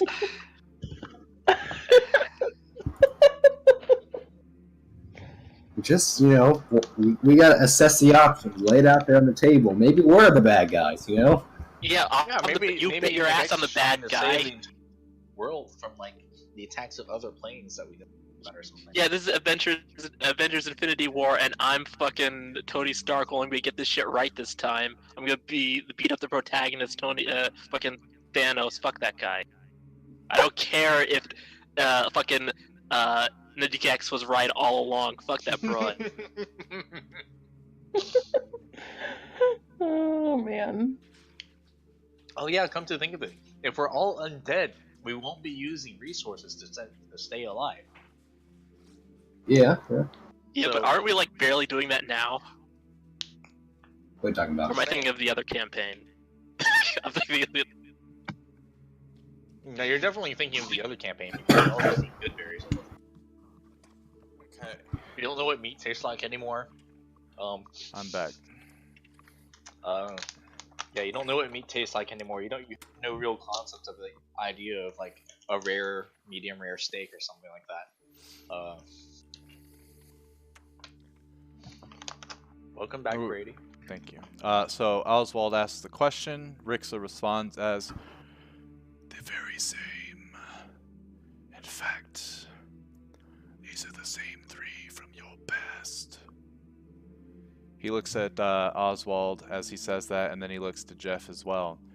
Your past as well.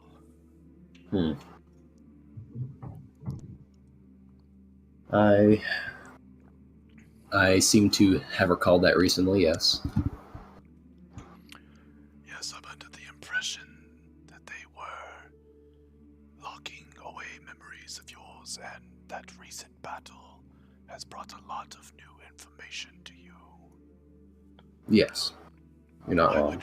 I would recommend maybe delving with your squad, your party, about some of these things. Maybe as a form of protection so they understand what may be coming. In due time. Rixa looks speaking to of you, squad. Oswald. Well, hold on. We'll get to that in a sec. Rixa looks to Oswald. I do not know exactly where they are going, but my best guess would maybe be the City of Elves. in which he did show you guys exactly where it kind of was. Other than that, I have been tailing them for quite some time, but have been unsuccessful. You can go ahead now, Martin. Sorry. No, you're good. Speaking of squads, do you people have a name?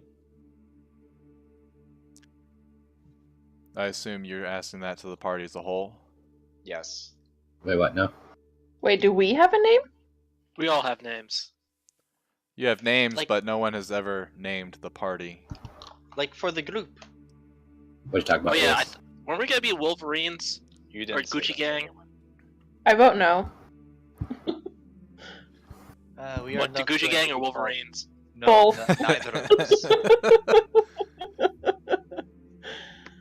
In all honesty, if you guys wanted to, you could talk about it outside of the session and come to a conclusion, and that could be what you're known as. You don't have to RP it necessarily or say it in character. Yeah. Long Rest have enough time in it to where you guys would be able to have like chit chat and small talk, and finally over. How long have we been playing this game for? Let's consult the calendar. 2 months. Session 1.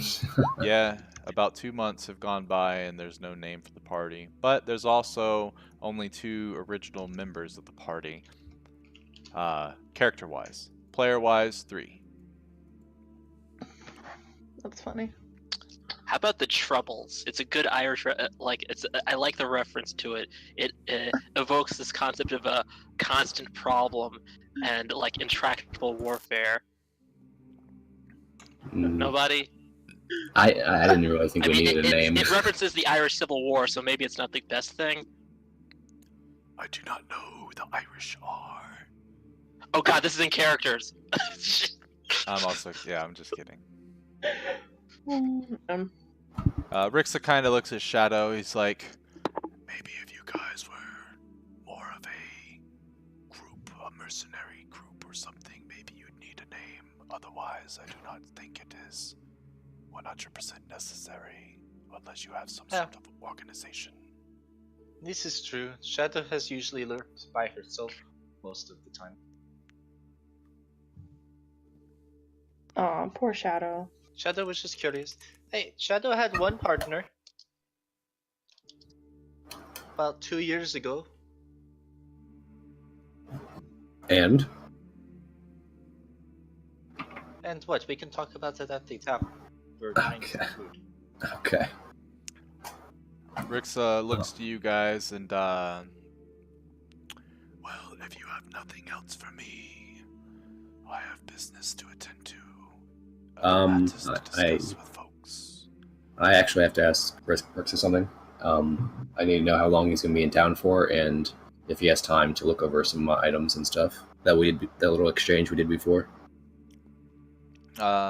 He looks at you and says, I would like to leave as soon as possible, but I will grant you that for all time's sake. Also, Okay. it just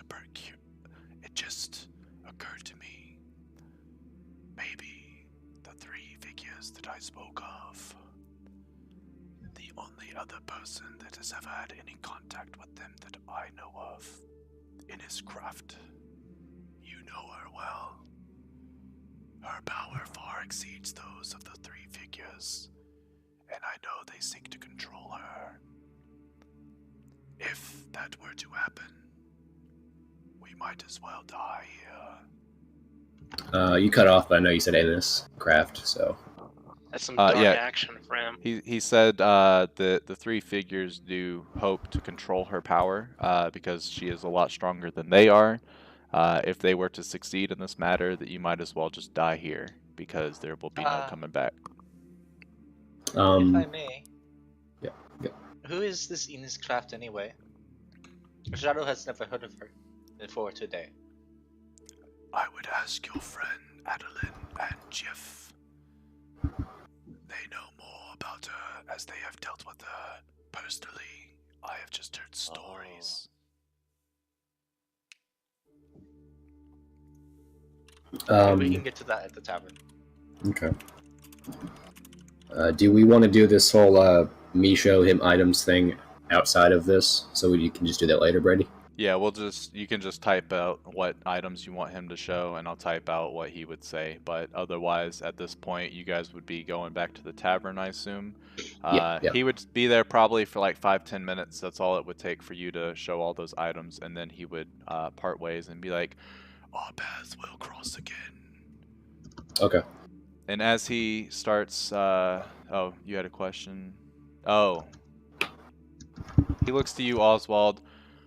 Unfortunately, I do not, but I do know that together their powers outshine my own.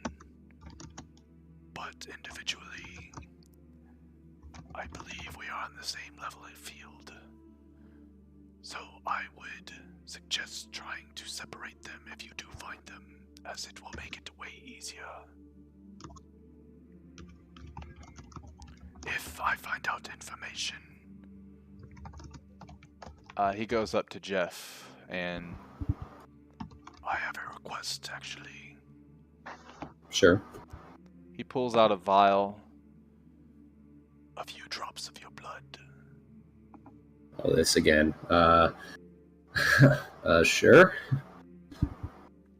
He pulls out a small dagger, and you hold out your hand, I guess. Yeah. And he just a nice slit to where a little bit of the blood oozes out into the vial, and he corks it up. Demi comes over and sort of uses her natural energy to sort of heal it up, as it's just a very small, minor wound. He puts the vial into his pocket and says, "I should be able to find you wherever you are, as long as you are not wearing that." And he points to the amulet of magic detection. Even with or even without? As long as you're not wearing it, he says. Okay. Okay. Keep that in mind. If I find more information, I will come and find you myself.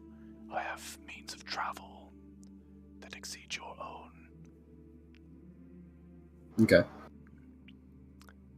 And so at this point, he would be walking out of the tavern when he's about to leave, and he turns to Adeline real quick.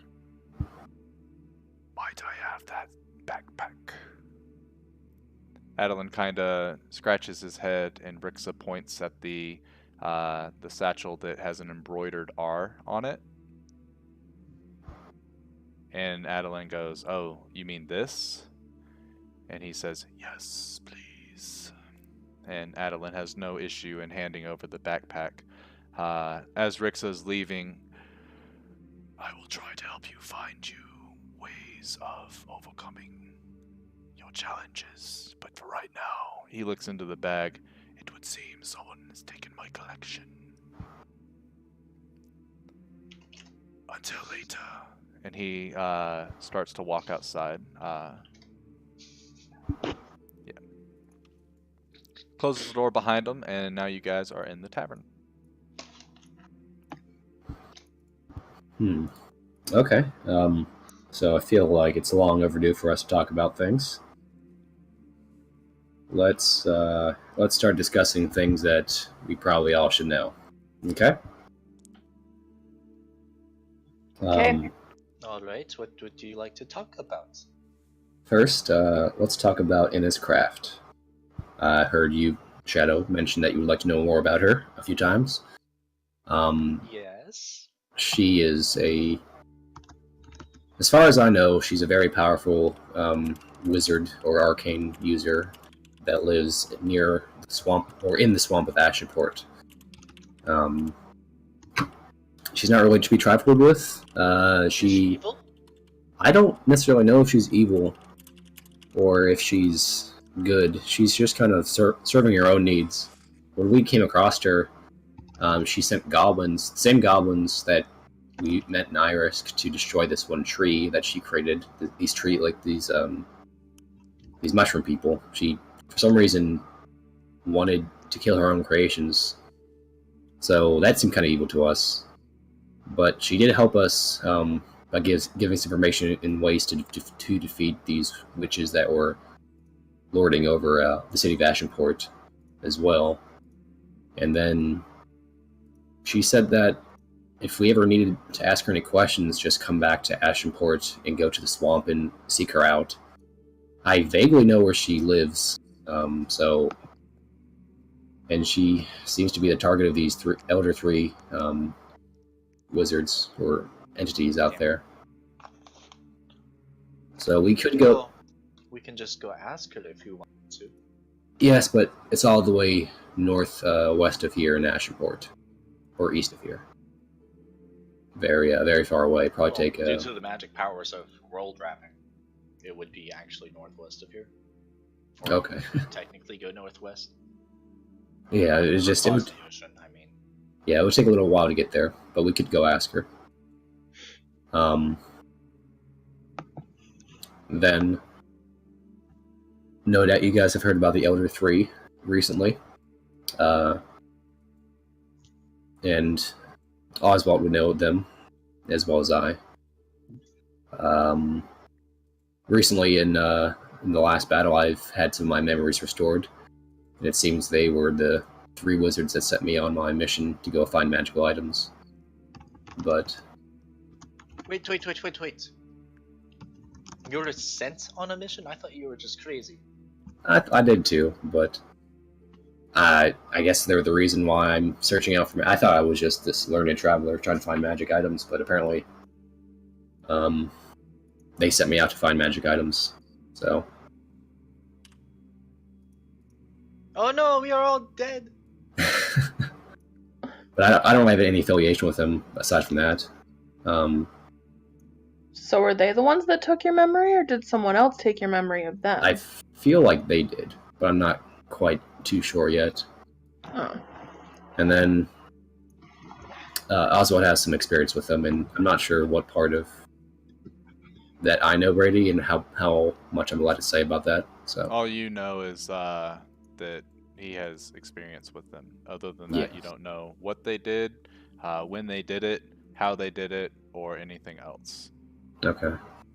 And they are looking after her. They are looking to get Innis Craft in their control, and she is very powerful. So if that happens, we might as well lose hope, is what Rixa says. So from here, I feel like we need to decide. Or at least I'm going to decide what I'm going to do. I'm not sure if you guys stay to play with us or not. Stay to travel with us. I look to Demi and to Shadow, because I know Demi was here for the serum to make her people into creatures to fight against something, and Shadow has just recently joined our group. As well as Cairo. And Cairo, yes. Well, considering Shadow does not actually know or has met Innis Craft, it would probably be a good idea if Shadow stuck with you guys until then, at least. Shadow does not believe that it would be a good idea to go by Shadow's self to speak with world altering force of nature. Yeah, the swamps and the forest around that area are very dangerous. You probably might get injured, or hurt, or killed if you go by yourself. There's a lot of dead spirits around there too. That will attack anybody that comes near. So, It seemed also important for us to go to the city of Elves. yes, that too. What Rixa was saying. And also mentionings of Bellow Light. I'm sure you've heard them. We actually made a contact with some of their members back in Ashenport, and we were supposed to be inducted into their ranks a long time ago, like 2 weeks ago. But we have been just kind of bumbling around in other places. Oh. So honestly, I'd love something like that too one time. I think we should go to meet Bellow Light first and gain whatever resources and aid we can from them, and then decide if we're going to travel to Ashenport or to the City of the Elves. Well, personally, Shadow has never been to the City of the Elves. I don't think anyone here has. That would be a correct assumption. But honestly, Summerbrook sounds significantly more appealing than Ashenbrook. Seriously? Place built out of ash?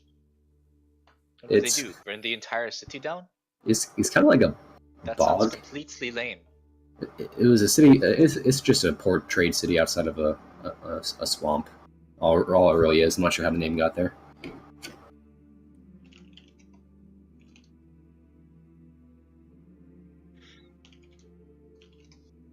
So, I'm on board with your joke. I know exactly what you were going with. Unfortunately, Jeff's the only other one, and I think he's in a serious mode right now. So, what do you plan to do? What do you guys plan on doing? Do you plan on coming with us? Because I look towards Oswald and Adeline, and I'm assuming they're on board with trying to fight the Gex. And I'm asking you guys. Clutches his glaive. If it ends suffering, I am there. Because I guess what I'm really asking everyone here is everyone really up for this whole Negex fighting, or this thwarting of Negex? Because these are going to be some very dangerous missions, and I need to understand if you guys are on the same page here and are willing to do this. Well, it sounds like if Negex isn't defeated, then the entire world dies. So Yes. I think it's pretty important. And as you guys saw in the last encounter with her, she did not take kindly to our remarks, and she was throwing minor cantrips that were almost killing us at us. So she's very powerful and views all life as pretty much subservient and lesser to her.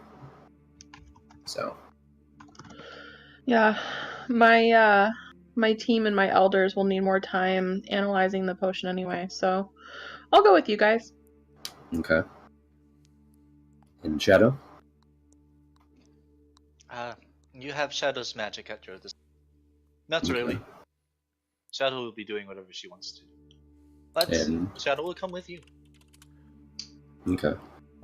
Genesis comes up. Yeah, I think I gotta fight death and stuff too. I don't really know what he would actually say, but Oh my god. That sounds accurate. I know, right? If you were like really drunk. And as he says that, for some reason, the ceiling fan can be seen above him spinning. Stop. I'm just kidding. That doesn't happen. That's more of an inside joke. And I look over to Cairo and ask, what is his opinions on all this? Is he willing to go out on these journeys with us, or no? I'm definitely willing to go.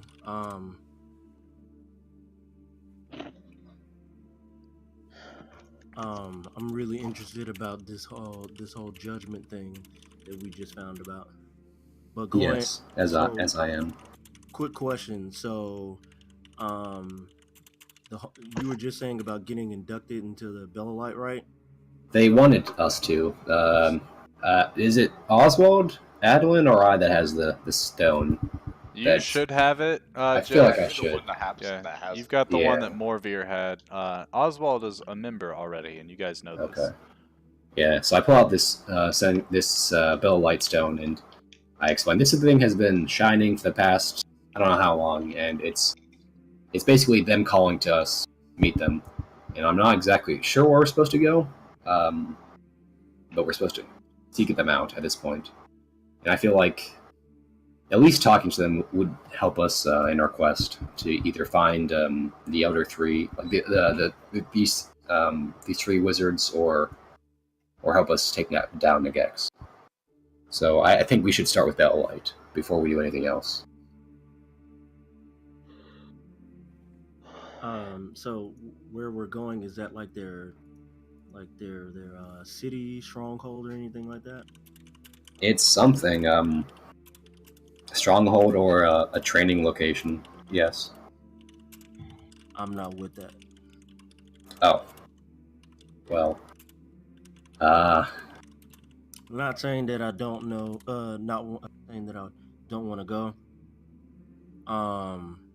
It's just me knowing the magic that I know. Seems kind of risky. Well, I'm not sure about joining them myself. I just want to obtain information. So. Shadow has already been affiliated with some other weird organization. Yes. Don't know if they would. Don't know if there's like some sort of contract or something. You cannot join other organization for set number of years after this one, or. They didn't quite say, so I was just trying to go there to obtain information. And for Cairo, if you're worried about your magics, maybe just don't have to show them, and I'm sure they won't mind too much as long as we're trying to stop the Gex. Well, yeah. Couldn't you just simply not summon undead?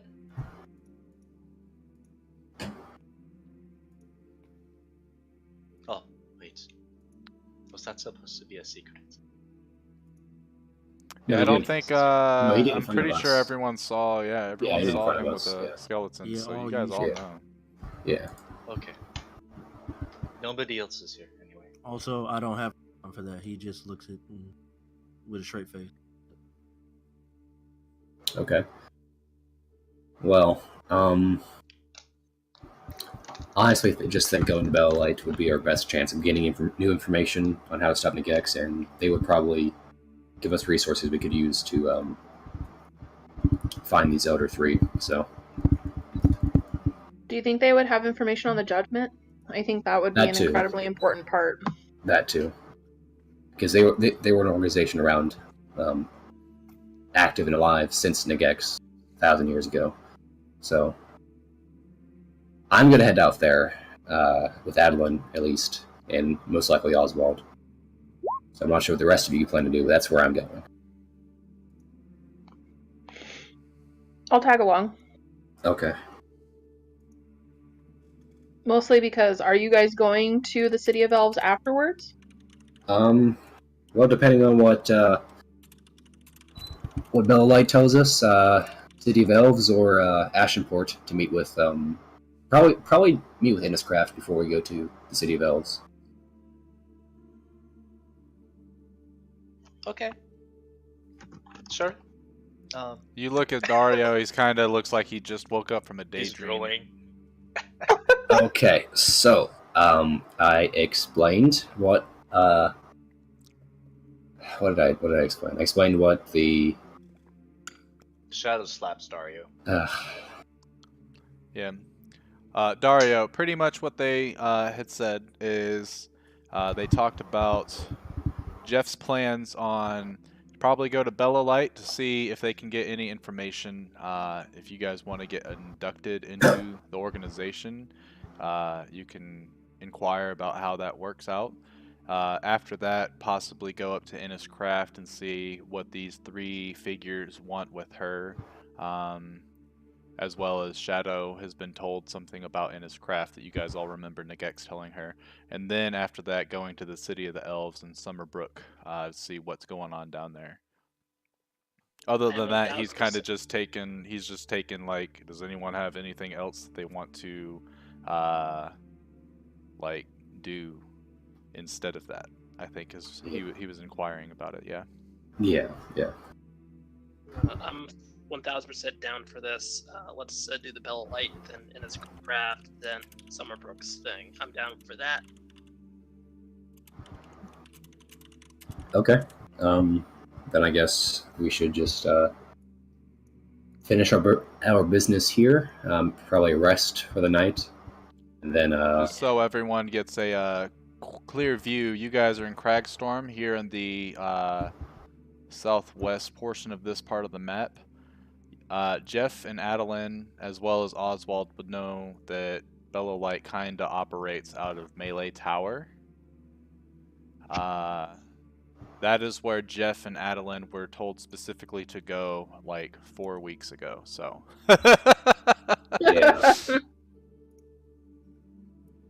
They're a little late for their appointment. No, you're good, Reed. You're at work, dude. I don't expect you to be able to keep up with all the combo that's happening. So, like, I'll do my best to fill you in if you didn't get anything out of it. Plus, the session's going to be posted pretty much right after this, so you could watch it as well.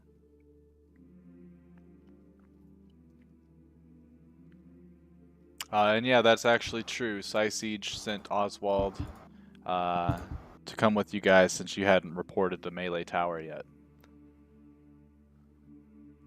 Anyway, yeah, you guys are in the tavern. Are you guys doing a rest now? Are y'all done role playing? Yeah, I think Demi needs to take a shower and then just rest. Shadow has nothing else specific to talk about unless someone wants to ask her about her backstory. Which we can have a very long discussion about that. Yeah, you and your 5-page essay. It keeps growing as I think about it. I just haven't written anything down. True. So yeah, if anyone wishes to do roleplay, this is probably a perfect chance to do it. Okay. I'll give you guys a couple seconds to sort of think about it. Well, if anyone needs Shadow, Shadow will be in Shadow's room, doing things that Shadow does. If anyone needs Dario, I'll be dead asleep thinking about how my life has gone so horribly wrong. And then Dario throws a gang sign and leaves the room. Alright, and you guys watch Cairo kind of stand up and walk outside of the tavern. Without saying Go anything. harvest more and dead.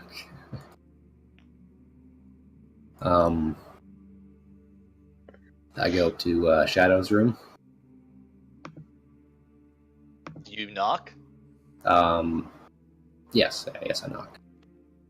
As you knock, you hear Shadow go, "One moment!" And you hear like some skidding of wood against wood as something happens along the other side of the room. There's a bunch of scampering going on. And then Shadow opens up the door. Yes? If you have a moment, I'd like to talk to you. Okay. May I come in? No. Oh, Okay, now you can come in. okay. I enter the room. It's a room. It's very nice. Yeah, you remember she took the suite because that gentleman paid for like a good week's stay, at least. And Shadow has been milking the shit out of this. Is there a place for me to sit down? Probably. Yeah, there's a desk and a couple chairs that are spread out, so... Okay. I go and sit down, and I turn to Shadow and say, "I'd like to know a little more about you." You'll have to be more specific. Just tell me about yourself, like before you joined the group, because I seem to not really understand much of you before joining us. I see. Go get Demi. Demi said she wanted to know stuff. I think to Demi, can you come to Shadow's room? I don't have a stone. Damn it. I say, give me a moment, and I walk to Demi's room and knock on her door. Does I Demi kind have of a room? slightly open the... Well, I took a room. You don't have a room. Oh, it's real. Yeah, no one's there I to stop took a her. room. I mean, everyone's gone, so it's not like a big deal. Precisely. So, I took a room. I opened the door. I'm wet because I just took a shower or whatever is there. It's either a bathtub or a shower. What's up? I'm about to talk to Shadow about her past. Would like to know if you'd like to be there. Yeah. Okay. One moment. Yeah, we'll just be in the room. And I go back What to room? Shadow. Shadow's room, the big one, sweet one, Okay. and then I head back to the room and wait for Demi to arrive. Okay. And then I did my stuff and I head over. Knock knock! The door's open. Sweet. Shadow is actually expecting people this time. Okay, so Shadow, tell us about yourself before you join the group. Okay. So, where would you like Shadow to start? Shadow is 14, so we can start from anywhere when Shadow was 4 to near toward now. Okay.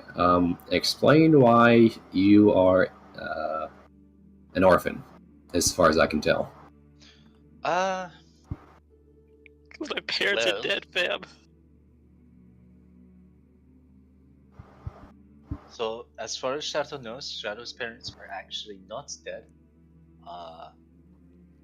Shadow's parents have disowned Shadow because, as far as Shadow remembers, Shadow believes that they did not like Shadow's quirks. Your magic. Yes. Okay. As the story goes, Shadow believes that they were really, and this goes on for like a minute, freaked out about the things, and so they apparently sold Shadow into slavery, and Shadow has not heard since, nor does Shadow even really know where they came from, or where Shadow came from.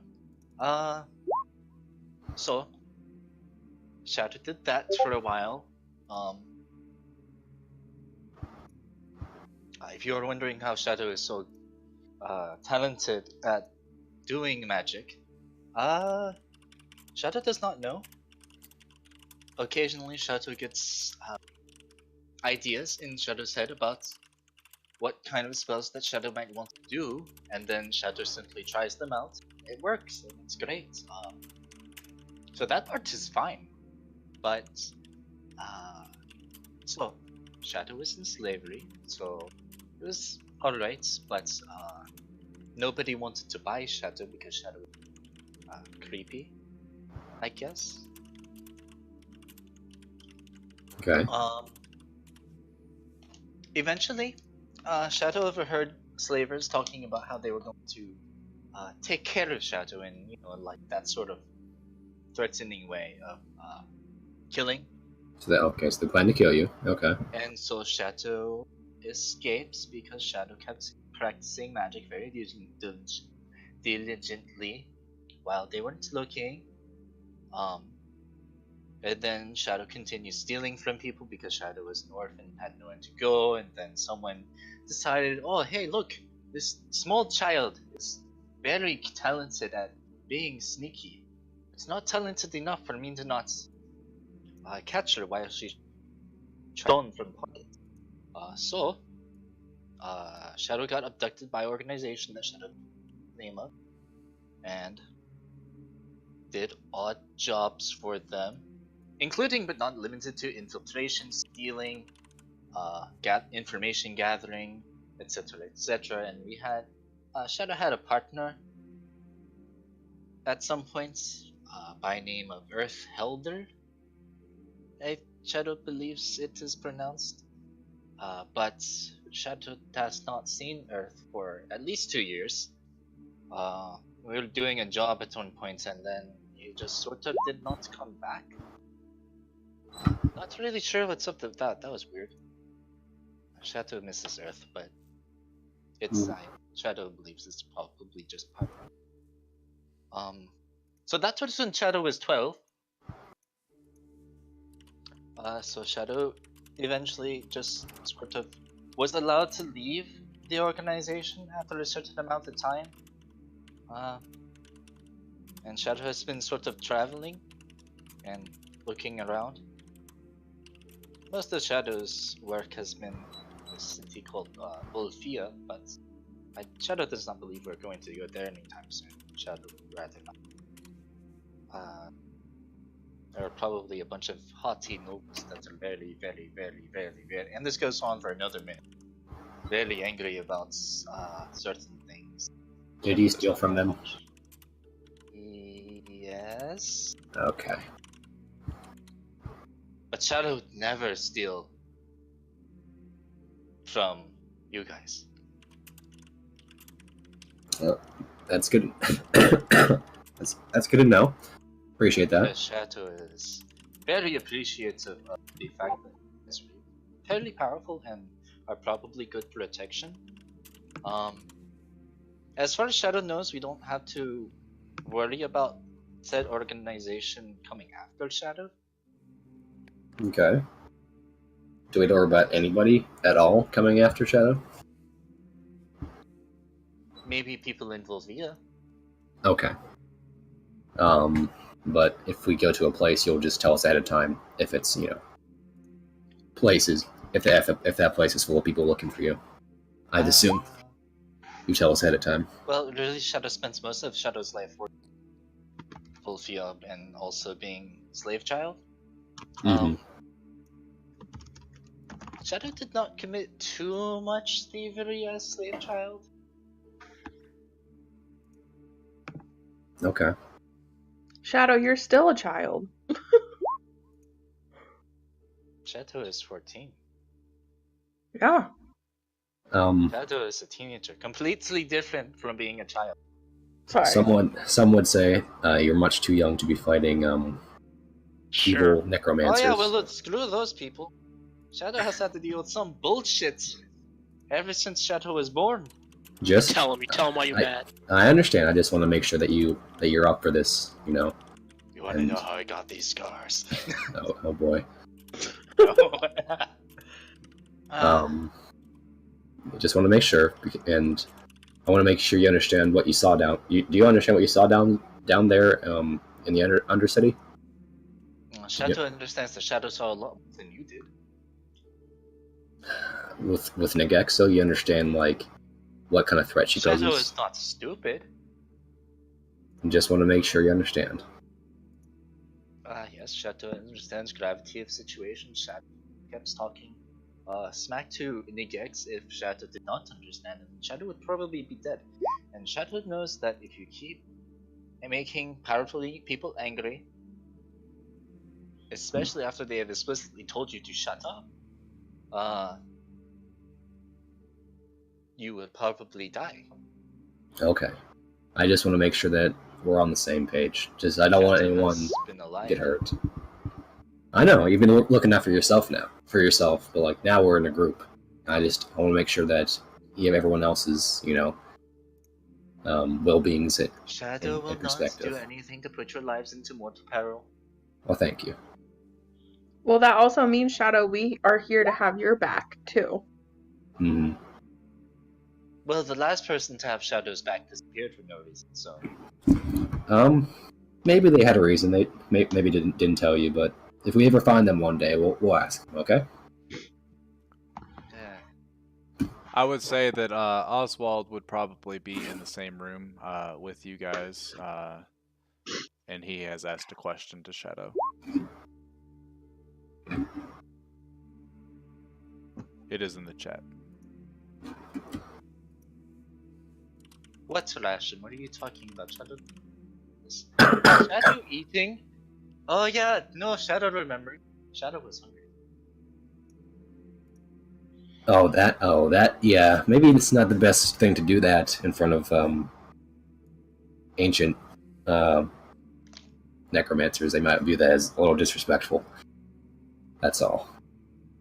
So, and that it might be on grounds to smite us where we stand. I mean, to be fair, she did not. She didn't, but just on the safe side. Just no eating in front of the evil necromancers, okay? Well, presumably,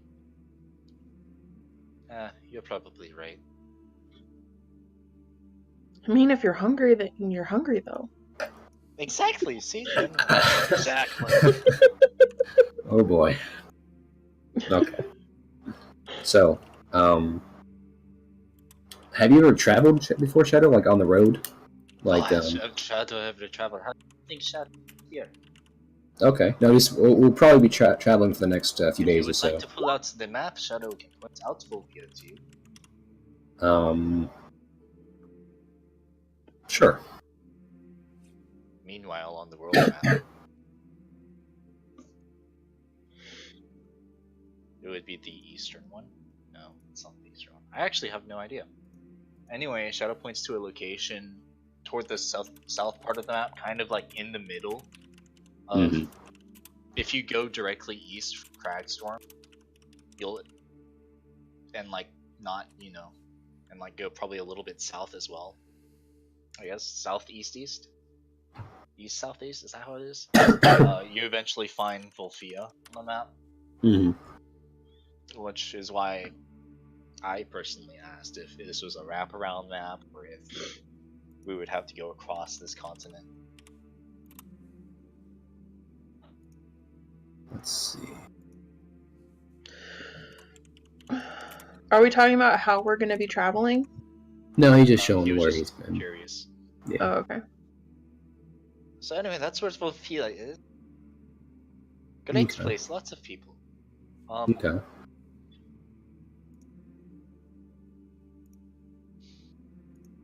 But yeah, Shadow will not pull out food, and Shadow is hungry if there are no. Okay. Well, thank you. So, is there anything else you'd like to share with us, Shadow? About your past, or? So why did you meet Inniscraft anyway? Oh, we were just in the area. Oh, you were just in the area? Yeah, when I was working for these cultists that were trying to summon a Gex. At the time, I didn't know they were trying to summon a Gex. I met up with Adeline and a few other individuals, and we saw them summon a Gex in front of us. And Did you try to? we tried to stop them, but as soon as she was summoned, she kind of blew us back with the shockwave and then teleported away after she laughed at us. So there wasn't much time to do much there. But that makes sense. yes. Then we heard of some strange happenings coming from Ashenport that may have something to do with Nagex, so we went to go investigate. We asked the townsfolk. They heard of no evil anything happening within the town. They heard stuff happening in the forest, in the swamp, so we went to investigate. We eventually found our way to these goblins that were trying to make a deal with this witch in the forest, which so happened to be the goblins that I met in Iris, but it's a different story. Then we went deeper into the forest, into the swamp, and I found Inniscraft's lair, and we've been. Big? It was kind of. It changed based on objects she picked up. Like, she could change the size of it. Like, it appeared like a well, and then if she pulled something up, the well turned into her lair, and then if she picked up another object, it collapsed again into like a well. Shadow wants to learn that kind of magic. Yeah, so she's very adept at hiding herself and her things. She is someone not really to be trifled with. She is kind of an unknown entity. And would you say Nigex or Inniscraft is more powerful? I don't know. Oh. I know that we can actually talk to. So if we make them both very, very, very angry with each other. Yes, she would. Then the issue will solve itself. I don't know about that. All I know is Innis is very much easier to talk to. She won't outright kill you, but if you offend her, she might play some tricks on you. For example, I stole all of her stuff in her well, and she almost threatened to kill all of us. But Wow. Clever. We have something in common then. That was before I knew that was her stuff. So, We just sort of take things and put them into bags. yes.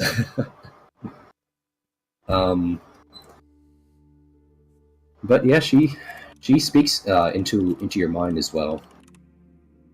Well, And doesn't everyone? Well, not everyone. Not everyone has this Yeah, special seriously. ability. Shadow speaks into people's minds. Said not everyone. It's really funny. It is. So there was this one time. This one time at band camp. When Shadow was being enslaved and such, and Shadow was experimenting with Shadow's magic. Shadow learned how to project words into people's mind. Okay. So Shadow sort of told this person while she was hiding to hold the other person's hand, and he was really confused about it because he probably didn't know that Shadow was talking to him, and this was kind of unknown voice, but he did it anyway, and they looked very, very adorable together. Okay. Well,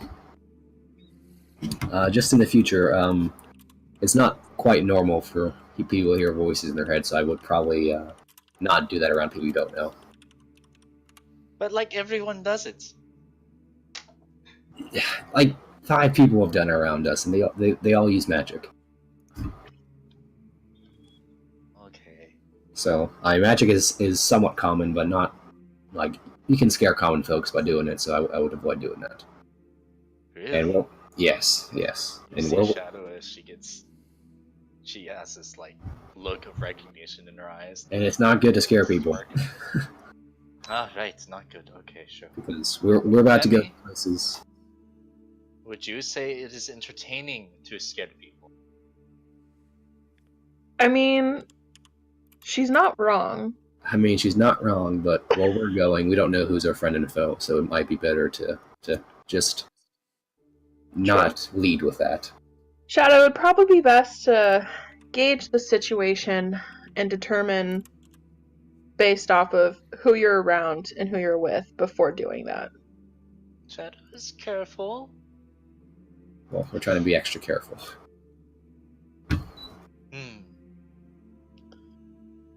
You see Shadow give like this a little bit of thought.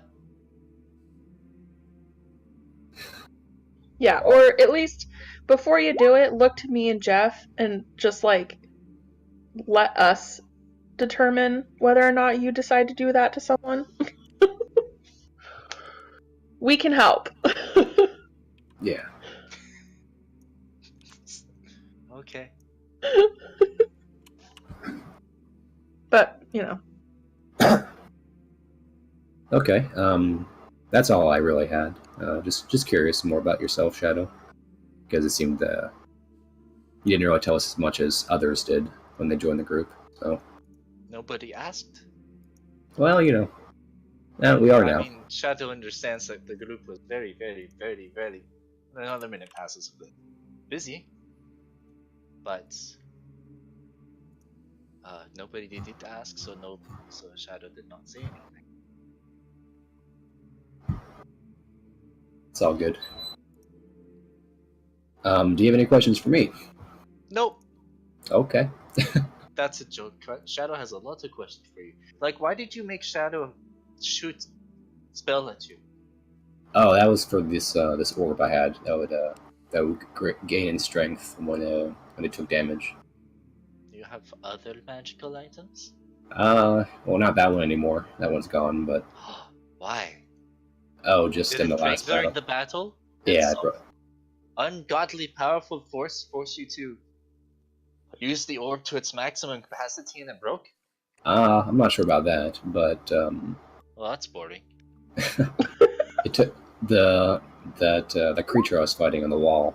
Oh yeah, Shadow remembers that. Shadow ran away.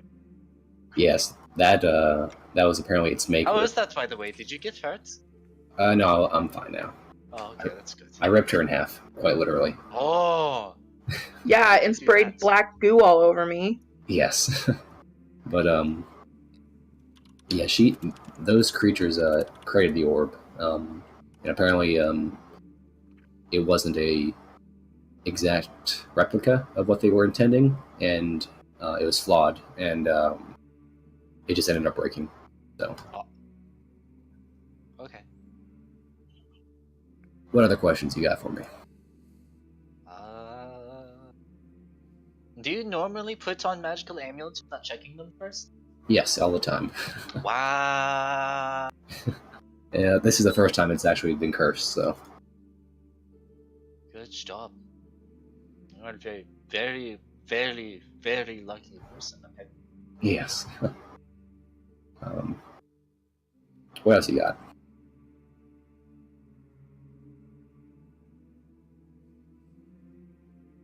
Any other questions? Nothing in particular. Okay. Demi, Yeah? are you able to make food? Am I making food? Are you able to make food? I can do a little bit. Why? Because Shadow feels like Shadow has not eaten since we got out of that cave. Alright, let's go raid the kitchen. Make food, please. As I raid the kitchen, I'm a step away. So. Okay. Do you go to your room then, Jeff, or? I go check on the Weef. Okay, we'll get to that in a moment. You guys going into the kitchen, you notice that most of the food is gone. Damn it. Dang it. There are some loaves of bread, but they're kind of hard. Other than that, there should be a way for you guys to make like a crusty sandwich, you know. There's some vegetables that are hanging on the wall, like in a little sack kind of thing. There's some potatoes, and they're still pretty fresh. So you guys could make like a poor man's soup or something like that. Okay. Is If there any someone cheese? wants to try, there's no cheese, no. Okay. So if someone would like to try and make that, if you're both doing it, I'll allow either both of you to roll, or you guys decide who is the main chef and who's the sous chef, and Shadow will help. will help. Okay, Demi, you can roll with advantage. I will have you roll a straight intelligence roll. Okay. Okay. Oh god. This is gonna be the worst fucking meal in history. Can I be heard? Okay, like, And then but I can't hear. And then go ahead and roll sleight of I know, hand, yeah. see how well you cut up all the ingredients and such. Oswald turns his sword into fire and sort of lights the stove and just kind of keeps it there. So the pot boils really quickly. And you're not really sure what is all like really good in a stew, so you kind of just start taking random vegetables and chopping them up and throwing them in. You pour water, you find some spices and stuff like that. But you make it. I mean, it smells pretty good. Who wants to taste it first? It Shadow smells tastes it edible. first immediately. Okay, Shadow takes a taste, and it's quite hot. Obviously, it's still on the stove. But it's not the best soup you've ever had in your life, but it's not the worst. It doesn't make your guts retch. It doesn't make you Good your enough for stomach Shadow. hurt or anything. Hungry. But it could probably use like a couple pounds of salt. Pounds. Ow. It's very Shadow's bland. Shadow's gonna take some soup and eat it. Shadow is Okay. hungry. But yeah, you have successfully made decent soup. Or Yes. edible soup, I should say. There we go. I believe... Is Cairo doing anything specific, or are you just kind of hanging out with them? Okay, so actually you just answered that question for me. Cairo walks in, watches you guys as you're doing this. He kind of raises an eyebrow and then walks out. And you can Wow, hear what him is going his up deal? the stair. Yeah, you can hear him Yes. going up to the stairs, most likely seeking a place to sleep. As it is starting to get dark outside too. I kind of yell up, "Don't take my room!" more than likely he will not take your room. There's a lot of rooms Yes. to choose. So yeah, you guys that are there can all grab a bowl of soup. Adeline and Octa and Genesis all grab a bowl, and you guys kind of eat together. If y'all wish to talk while you're eating, you may, but just type it out if there's anything, because I think you guys did the more serious roleplay already. And we'll go over to Jeff real quick. As you go over, as you head over towards the bordello, the door of the bordello is open as many different folks are coming in and out. They're carrying various supplies and stuff like that. Apparently Casero has some sort of stash inside of there with a lot of things, and they're getting them and stuff like that. But you kind of like make your way through the crowd of people, and as you go in, you see your wife to be carrying a bunch of heavy shit and putting it. There's like a basement in this place, and she's been going up and down the stairs, carrying all this stuff and placing it down for other people to take. As she sees you, though, "Oh, Jeff!" And she runs over and gives you a big ol' hug. Roll a Constitution save. Let's see if you hold your breath.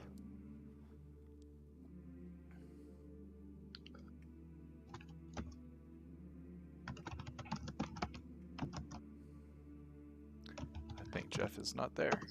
I will roll it for him.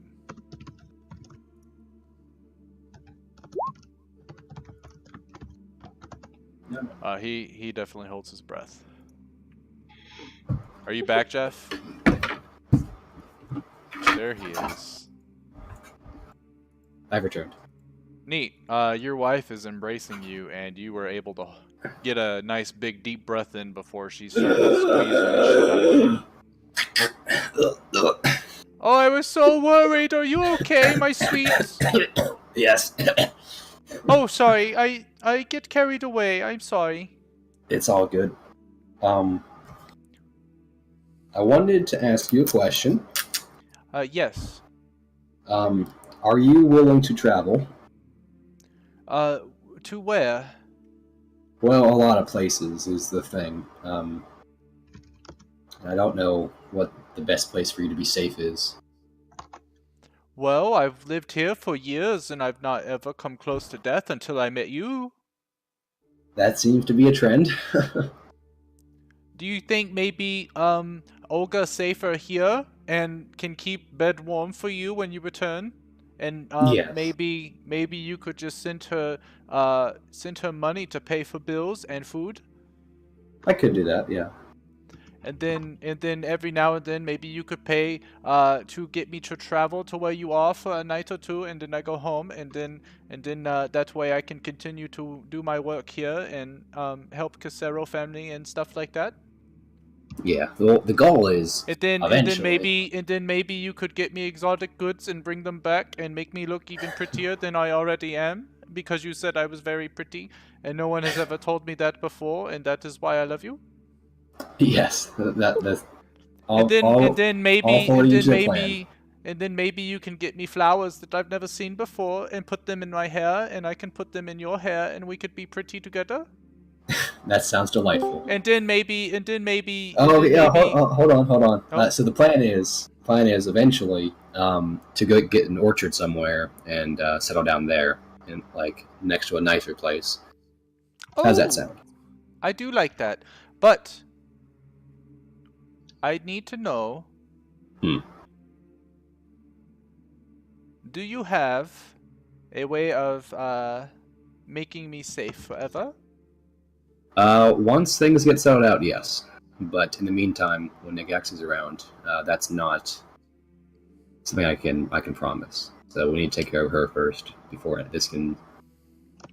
these other plans can happen. She puts her she's not holding you anymore, but she has her hand on your shoulder, and like her eyes are starting to water a bit, and she goes, "Well, I think that it best if I stay back. If I go with you, then what happens if you can't protect me? What happens if I die because I am with you? And and then what if evil lady that you talk about bring me back to fight you, and you have to kill me? That would be most important. What if you did not kill me and I have to kill you, but I see it and I can't control it? That'd be very sad. I That'd be horrible. I do think it best if I just stay here where you know where I am at all times, and you can visit whenever you want to, and when you become more powerful, then I can go with you. Okay. I actually have an idea for you. In the meantime, maybe you can go work at the smith, or learn to fight, to better defend yourself as well, because you are quite strong. I think you'd be very good in those professions. Yes, I will ask Margaret when she gets back. Okay. If she will teach me. Olga not the smartest, but I'm very good at lifting. No, you're plenty smart. Don't worry about it. But yeah, I would learn how to fight and how to make armor in the meantime. Okay? Okay, that works. Then I can help pay bills too. Yes. Which we have lots of them coming. Oh boy. So in the meantime, I give her 40 gold. Okay, go ahead and deduct that from your sheet. I do. Ooh, neat. And this is all be able to give you to you for a while. So. Okay, that is fine. Are you leaving soon? Yes, we're gonna be heading out soon. Most likely tomorrow. Well, once I'm done helping with here, where will you be? I'll be in the tavern. The one not your tavern, but the one I'm used to. The Arrow one. I come find you then, and she smiles. Okay. Oh boy. I'll see you then. Take care. Goodbye, Love my you. love. Bye-bye. Love you. And then you walk out and head back to the tavern. Should I find Firo just by myself? Where would you go? Where was it?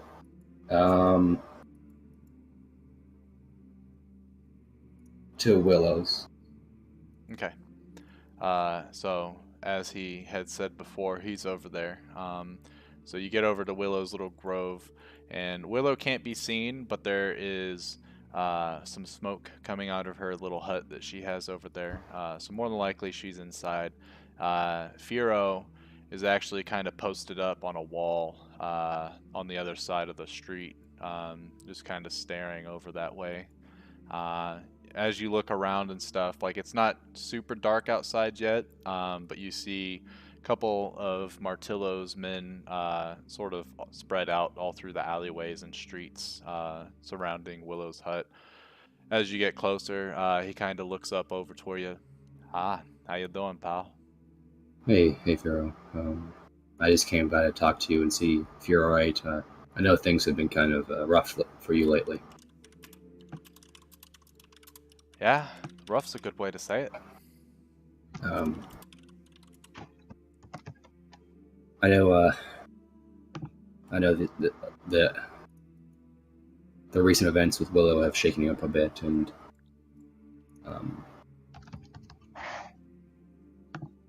I know that this can't be easy for you.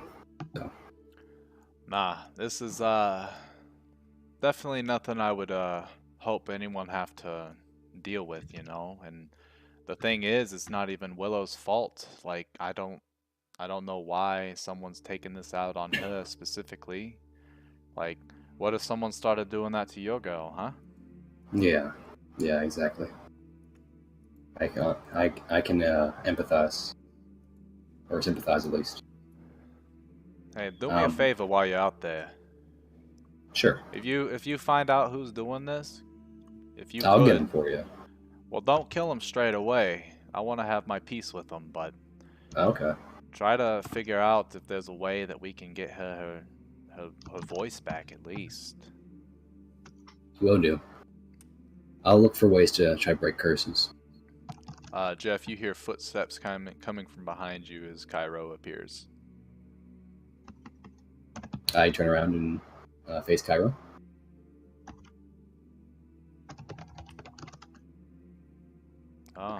What's he doing here too? I didn't know he was following me. Give me a sec. Yeah, Okay. you're good.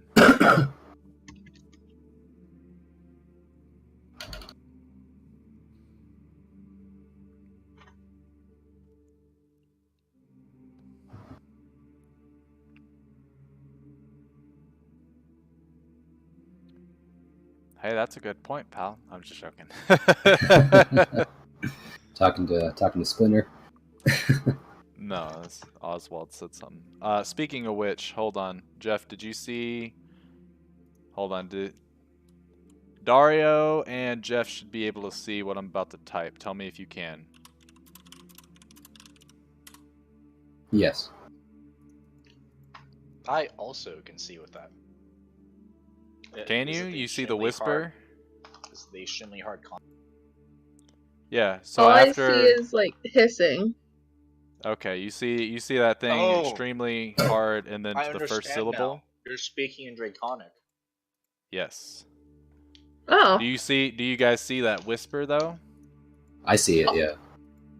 All I No, see is just I didn't something see that says extremely hard consonants that sound almost like hissing. Yeah. Cool. That's pretty sick. You're gonna have to show me how you did that.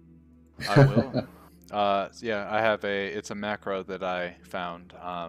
Pretty much I can do that and you guys will see kind of what language is being spoken based on that.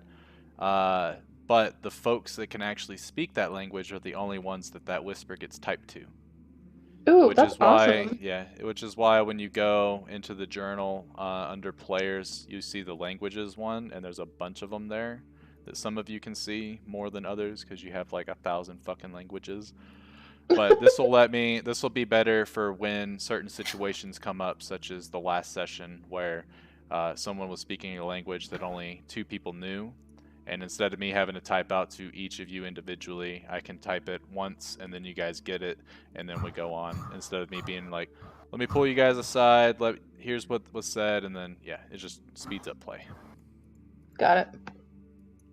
And That's then awesome. the little description thing is just a little bit of flavor to go with it for those that do not understand what language is being spoken. So it should be pretty fun.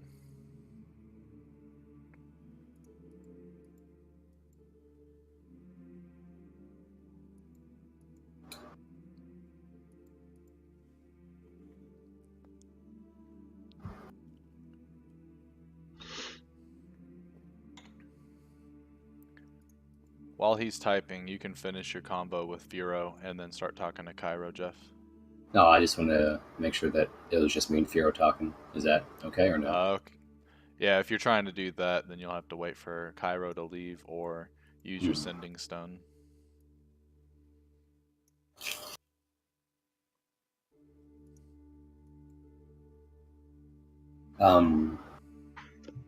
What would Cairo like to know?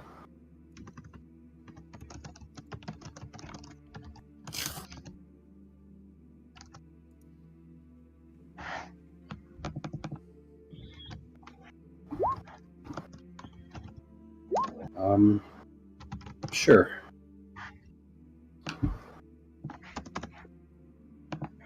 Bray, I'm not sure, what exactly. So he can't type right or talk right now. He can only type, or Yeah, I think he's got folks over at his house. okay. Yeah, I assumed something like that was It's like happening. really crazy over here right now, so my bad. No, it's all good. It's all good. Yeah, just ask anything you'd like to know.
Since you guys are gonna be typing for this one, you'll end up coming to sleep here soon. So any long rest, so HP, spell slots, class features, go ahead and regain those real quick. Okay. Yes. Can we change our spells, or do we have to wait until the next session to change No, spells? you can change them. You can change your spell. Anytime you take a long rest, you as a druid are able to change your spells because that is how druids work. Yeah. So, as long as before you guys start adventuring, you have your spell list completed, then you're good to go. Otherwise, you can't like say, yeah, I'm gonna change my spells, go through, see the situation, be like, oh, this is the exact spell that I need for this exact situation, and then change it. That wouldn't fly. But I trust everybody to do the right thing. So now my absorb elements is on a spell now, right? So it's not. It's a innate spellcast of twice per day. So now I have to have it selected to be used, right? You don't have to use a spell slot, or you don't have to use your. It's just an innate thing. So it's always prepared. It doesn't count against your spells that you're allowed to have prepared. So let me do this. 2 per day. Boom. What I would do is on your core page, we would add this. Oh, don't touch anything yet. It'll be called Absorb Elements. There.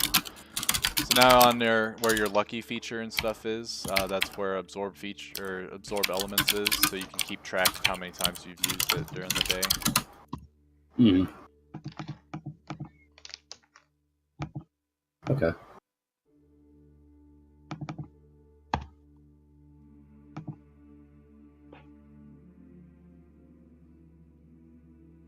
Oh, he's whispered to me. Oh.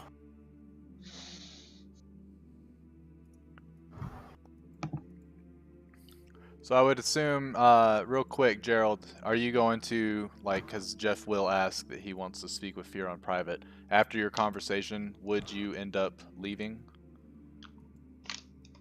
Oh, you just typed it out that you're... Okay.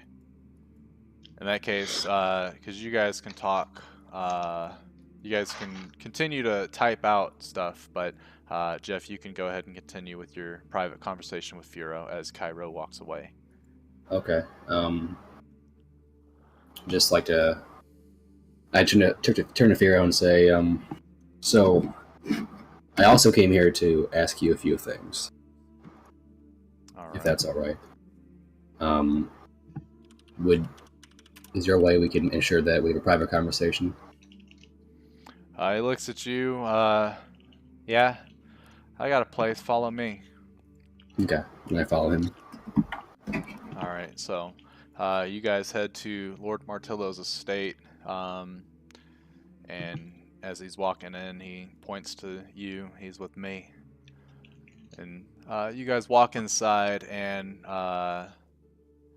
he looks around. Lord Martillo's office is open, but he's not there currently. And he looks through a couple of the other open ways, and he's like, well, this is as good a place as any. Do you want to have a seat, or is this quick? Fairly quick. So, we're about to head off to Bella Light tomorrow, and try to at the is it the Martine or Marlow Tower? Melee Tower. Melee Tower. Have you been there before? Can't say that I have. Okay. Hold on, wait, is that the place, and he starts to think. Is that to the northeast? Yes. You would know it to be to the northeast, yes. Yes. Yeah, actually, it's been a very long time, but, yeah, I've been there. Okay. Strange we're about place, to- that's for sure. Strange in what way? Some sort of, like, magic. It's as if, I don't know, they've got powerful wizards that constantly keep it, I don't know, shielded in a way, I guess you could say. Like, you feel a presence of magic there for sure. Okay. I pull out this amber, this glowing amber, and I was told to go there after this started to light up and give us a call, and I hand it to him. Huh. So yeah, you pull out the amber, and as he's looking at it, hold on. He takes out a dagger, and he throws it towards the front door, and as it embeds itself into the wooden frame, you see Cairo sitting there peering in through the little window there. Your friend followed us. Apparently he did. Well, we can deal with him later, but I guess we'll go to an even private location. Hold on Okay. 1 second, though. Okay. So Cairo, as you're standing there kind of looking, you're like, oh shit, I've been caught. Do you run away or face the consequences of rolling very low or relatively low on stealth?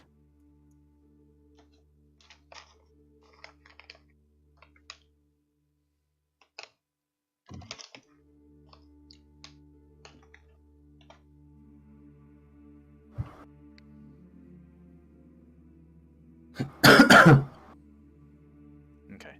So as he opens up the door, the guards are kind of like not paying attention. They're playing or sharpening like sticks and stuff. Are you guys kidding me right now? No. What, boss? Did you really not see that dude? And they kind of peer and like, sorry, boss, he's kind of dark. Don't be racist. And he closes the door, and they sort of perk up and stand like right next to the door. Jeez. Anyway, not really supposed to take people here, but come on into the office real fast. Okay. And you go in there and close the door, and he wipes his fingers across like sort of the cracks where the two double doors meet, and you see a rune sort of glow there. Now it doesn't matter what happens. No one will know that we're in here. No one will be able to spy on us. So Okay. anyway, go on with your questions. I just want to know if you know anything about this particular group of Bill White members. Anything we should be on the lookout for? Well, you already know kind of about my past. I've worked with Bella Light back a couple 100 years ago. Kind of as a freelancer of sorts.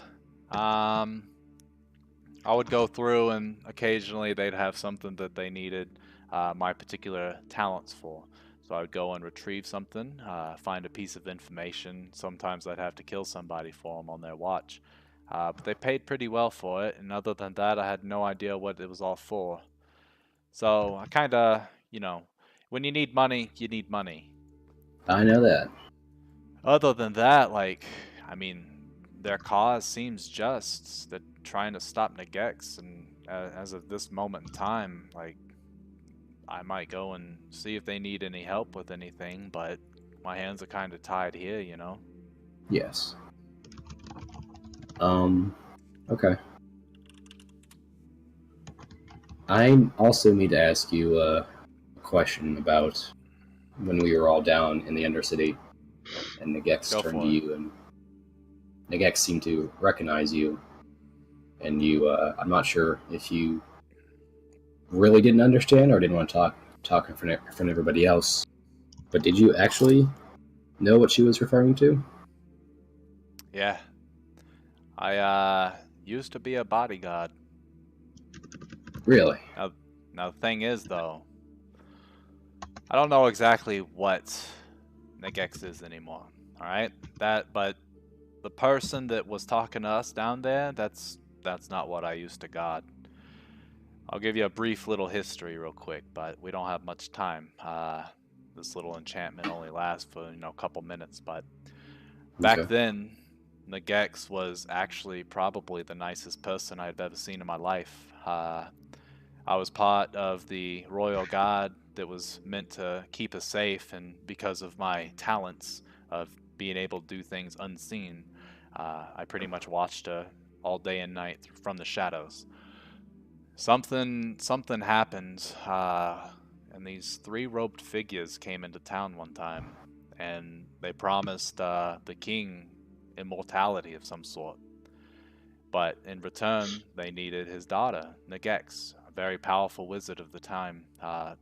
No one was really as strong as she was, and that's for whatever reason they needed her, and they didn't tell why.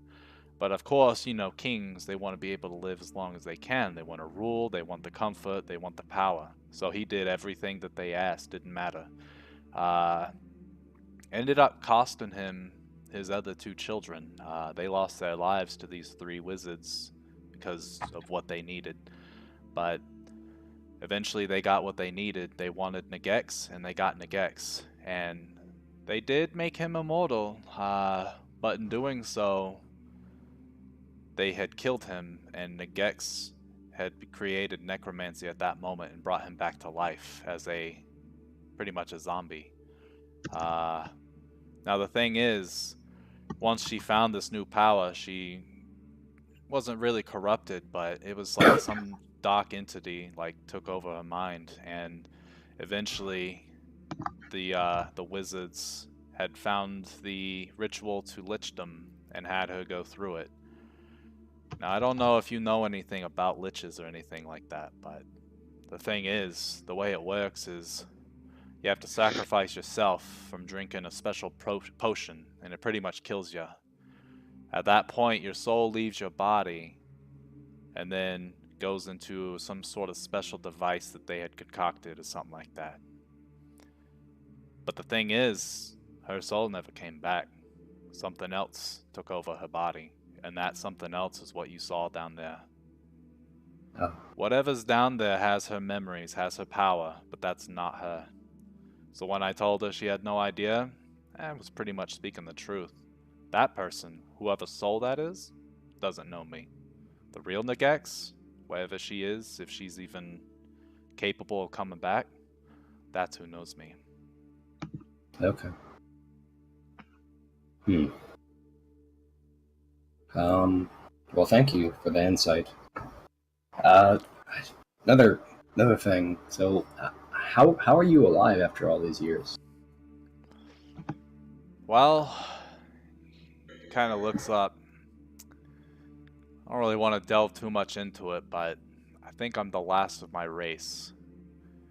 So I have no real recollection of what it means to be who I am, but that's what's keeping me going somehow. He does take off one of his gloves, his left one, and he shows you, and you see the hand of what looks to be like a feeble old man, like someone that's hundreds of years old, human wise, and this it's a real shriveled, wrinkly, gross, almost just skin and bone, but he's still got full control over it. As you look at it, you're kind of like, what? He pulls down his sleeve, and as it goes further, you see different age ranges on his arm. So very old hand, older sort of wrist area. His forearm looks very young. I don't know what the hell it is. I don't have any memory of where I came from, my parents, anything like that. But for whatever reason, different parts of my body shift through time and age differently. So what you see now, and he points towards his arm and stuff, he's like, what you see now could change at any point in time. My hand could become young again. My whole face could go old, but so far that hasn't happened.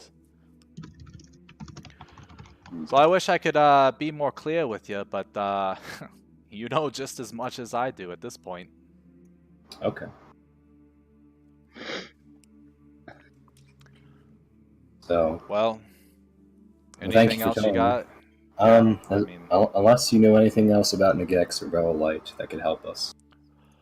All I know is that Nagex is something else. It's probably not even from this world, so I'd And just be extremely careful, because if one wrong step and you're toast. okay, and I asked him, does he know anything about the three wizards that he talked about in Negex's backstory? I don't know where they came from or who they are, because they all wore masks. But yeah, they had like special colored cloaks. I can't really remember, it's been so long, but they were different colors and stuff. But I'm almost certain that those are the guys your friend Rixa or whatever was talking about. I tell him about my backstory and how I'm pretty sure they're the ones that sent me on my mission to collect magic, and I do know about Oswald's backstory, right? And how they I destroyed his think you town. know just a little bit. I don't think you know the full brunt of it. Do I know how they you destroyed his town, or no, or his No, city? I don't think that the shadow that you spoke to didn't speak of that. Okay. So whatever you and Reed talked about, like offline, out of character, Jeff has no idea. All you know is that the wizards affected him. Okay. Unless Reed has something to say right now. He's typing. We'll see. But regardless, yeah, he looks at you and he's like, yeah, that sounds like those guys. So, yeah, not in character. All you know is that the wizards affected his past. Other than that, you've got no clue. Okay. Well, I thank him for what he has told me so far.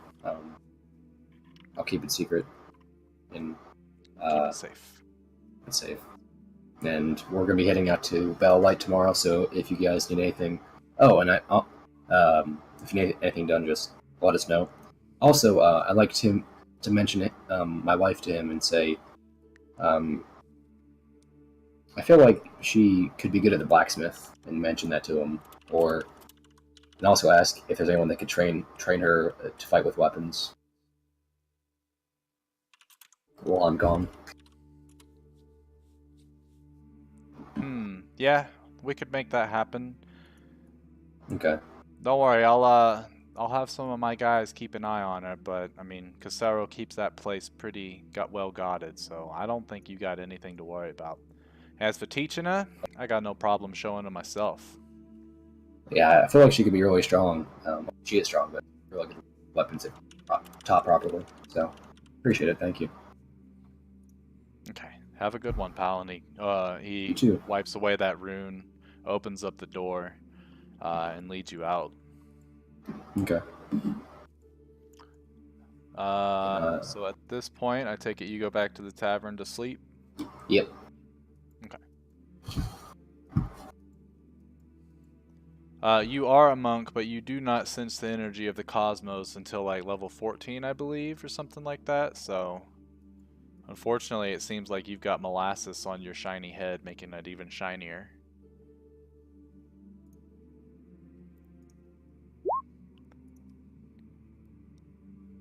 Regardless, you guys all end up going to your own rooms and getting settled for the night. And the night takes you with as darkness encroaches your vision, and you all drift off into sleep.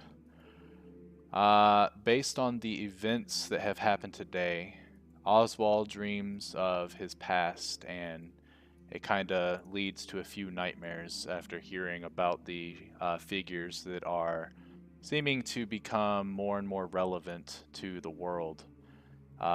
Jeff, your shadow self, kind of keeps you awake throughout the night as he keeps asking you different questions for clarification of what you've just learned today, and you kind of answer him and then doze back off to sleep. Dario, you dream about how things are worse off than you thought, and that you're not quite strong enough to take this all on your own, and it kind of discourages you a little bit, but gives you resolve in what you need to do. Cairo, you dream about how all of this is kind of coming into perspective, and that if you want to be able to bring back those that you love, you're definitely going to have to work with these folks for a while to try to figure out everything that you can. Shadow, you're not quite sure what to think. You're hoping that this can all lead to your origins, how you got your magic and stuff like that. You also dream of like maybe what Inniscraft kind of looks at or looks like, and it kind of scares you because if she's all powerful, you kind of dream of like this hideous, ugly creature, and it kind of makes you go, huh, in your sleep. Demi, you're just thinking of kind of the, I guess, fate of your tribe if all of this kind of goes astray and you're not able to help these guys with their mission. You kind of see 3 robed figures like looking over where your settlement is as fire catches on every little hut and you can hear the screams of your people. You know that your whole tribe's being relies on taking out these 3 people. Genesis probably has a dream, so does Adeline and Acta, but they're not here, so they don't get a special, like, little detailed story. I believe I hit everyone, right? Yeah, cool. Yeah, as you guys come to the morning, you open up your eyes and the sun is shining through the curtains. It's probably about 8:30 or so. You guys had a really, really long day. Go ahead and make sure, once again, that you have any spells that you want prepared before you do your journey and stuff like that. Full HP, all that good stuff. Oswald, you wake up and the kind of nightstand that's next to you, there's a couple of splintered portions where you had impacted it on accident with your fist, probably in your while you were having your nightmare. Dario, your head is sticky. It's kind of weird. There's a couple feathers stuck to it from the pillow. You have a decent idea of who would do this to you while you're asleep. Kind of angers you, I'm sure. Dario has a mohawk. Oh, he has a mohawk. Okay. Made from Shadow's fur. Never mind. You know exactly who did this. But you guys all kind of wake up and meet downstairs. Kat, what do you want? Anyway, yeah, you guys all meet downstairs. Demi has prepared her stew once again. It's edible stew, so you guys are able to nourish yourselves for the morning. Other than that, what do you wish to do before? Dario, as soon as he woke up and he knew something was wrong, and as soon as he gets downstairs and sits down to eat or whatever, he immediately stares down Shadow. Because of course he fucking does. Shadow, as you're eating, you get a sudden sense that something's staring you down. You're kind of eating. You're like, oh my god, Shadow this food would is be like really looking good. for him. Yeah. You look up from your bowl and you just see this, not bald anymore, monk is just staring you down with like a death glare. You can't help but kind of grin a little bit, and then he just gets angrier, and you're like, oh, and you look back at your bowl and start eating some more. I don't get angrier, but I do just like go to eating. I immediately transition from giving this person a death glare. Also, do I notice if Demi is laughing too? Can I roll perception for that? You don't need to. You definitely notice that she's cracking up because you hear it. Okay. Yeah. Well, then so I go you guys, straight to are you guys are at the breakfast table eating, and all you hear is from Shadow and Demi. Okay, but everyone else would probably be laughing too because it's probably quite a sight. I turned to People have died. I turned to Dario and asked, "What happened with your hair?" Ask them. Who? Though the two, like them, the them. He Those points two. to Demi and Shadow. I asked what happened. Obviously, I sprouted hair in the middle of the night. Yes, that is exactly what happened. That's exactly. It is quite a sight. How did you manage to get it styled exactly like that without being awake? Yeah, I fucking wonder. Shadow. Truly a mystery. Very, very mysterious. I see Demi agrees with me, and Demi is very, very, very. Hmm. Okay, now Dario's starting to get pissed off. You know, I think I smell the soup burning. Shadow, can you help me go check on that in the kitchen? Alright, Demi. I can cast frost. Shadow can cast frostbite to soup now. Yes, let's both cast frostbite. So we went off into the kitchen. Oh, that's beautiful. I did not expect this level. I turned. I didn't need that one on top of everything, man. I thought. I mean, I was just assaulted. I didn't need to get murdered. True. What's up, Jeff? Turn to Dario and say, "Don't worry, hair grows back. Don't worry, it'll be okay." This is the opposite of the problem that's happening here. As you guys are like all kind of doing your own various things, Oswald's not really eating his soup. He's more just playing with it and staring at it, definitely straight faced the whole time. It's at this point that the door of the tavern opens and you see Captain Raymond join you guys. Ah, just who I was looking for. Just wanted to let you guys know that Nishan is going to be taking care of Emiria, and me and my group are going to head back to Saisege's fortress, probably here in the next couple minutes, but I wanted to see you off and bid you farewell. Okay. Well, thank you. Appreciate it. Thank you for your help thus far in the city, and hope to see you in the future, safe and sound. Yes, definitely. I'm sure we will meet again, no doubts, but Oswald, and he goes up to you and you do your greeting with him. He says, if you could, I did overhear some talk that you guys are probably heading to Melee Tower here soon, and I was actually tasked with Siege to bring this letter to, well, if you could just hand this to the council, that would be great. And he hands you a parchment with a seal of Siege on it.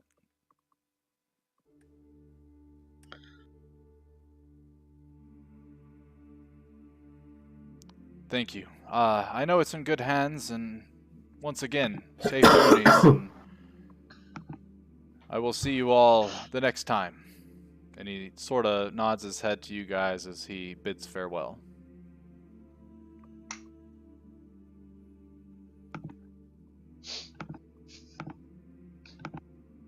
Alright, so at this point, he... Bye, Raymond. He walks on down the alleyway. You guys take another couple minutes to finish up your morning meal. And it's at this point, if you guys have any other questions or any NPCs you need to talk to before leaving Cragstorm, do it now, or we'll get to it next time you guys see them. Okay. Are you okay, Oswald? You look troubled. Also, always looks troubled. I think Dario's gonna wash up before he leaves. Easy Solid enough. plan. While Reed is talking or typing, I'm gonna go use the bathroom.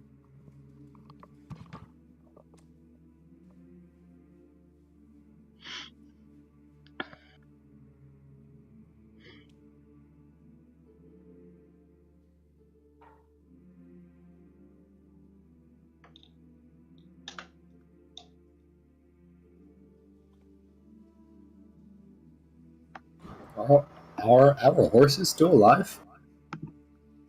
Is our buggy Better be. still there? Oh god, now I need a horse because I've never left this town since I started. I mean, wait, I never like ridden out.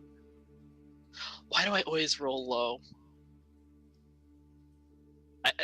Anyway, that's just. That's true. I don't even think there's like a condition for you to be high. Like, I think you just simply always roll low.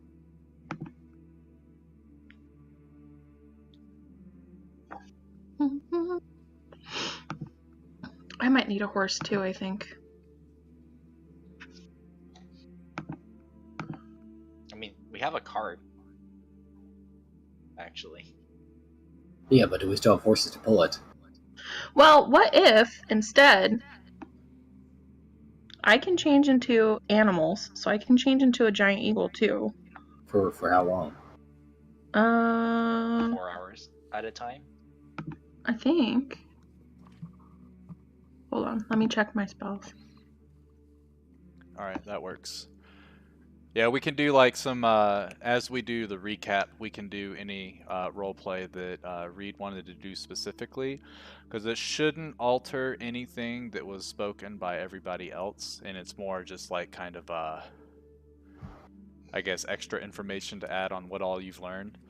Same thing if you wanted to do the same thing, Gerald, since you can't really speak. But we can role play all that stuff next time.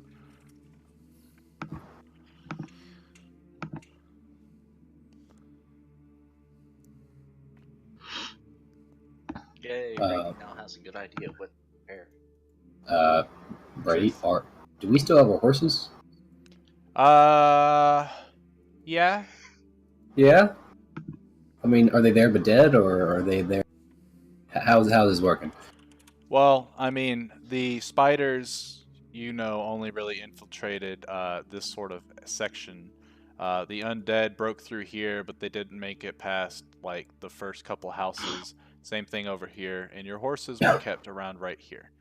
So, Okay. they're there, and they were fed before the dude left, and it's only been a day, so they should be perfectly fine. Okay. How many do we have?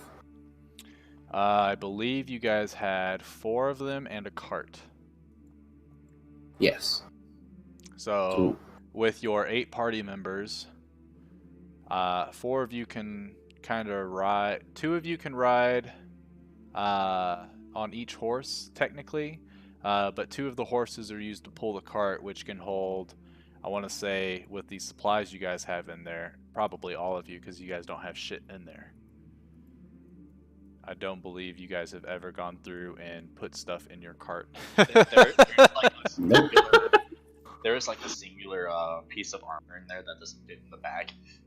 That's true. Yeah, that's in there. Adolin can summon his own horse because paladins and shit.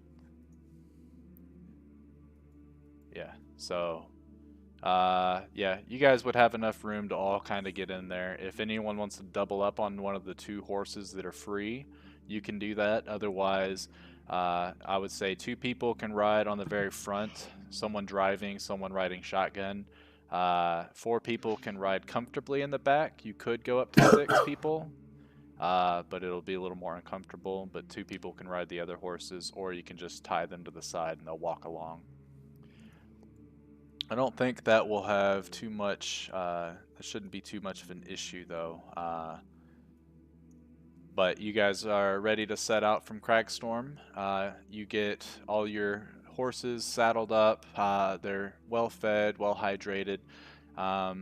Seeing that there's a couple bundles of hay there, you go ahead and pack one of them in your cart, just in case. Does anyone pay for it? Or do you just take it and they're like, they owe us? Because if anyone wants to leave like a piece of gold or something like that on the counter, you can do that. Well, I'll leave a piece of gold because we also ate food. Okay. So, yeah, Speaking of, did we pack up any food too? I would say you'd have a day's, a good amount of soup for a full day from leftover. Other than that, there's not much food left in Cragstorm right now. A lot of people packed it up for their journey. Okay. I'm leaving 2 gold pieces. Shadow is leaving 1 gold piece. Do I even have money anymore? I forget. That's a good question. So, as a team, I guess you guys tipped, what, 4 gold. Kind of low Journal on fee. gold, so I'm gonna decline the whole tipping thing.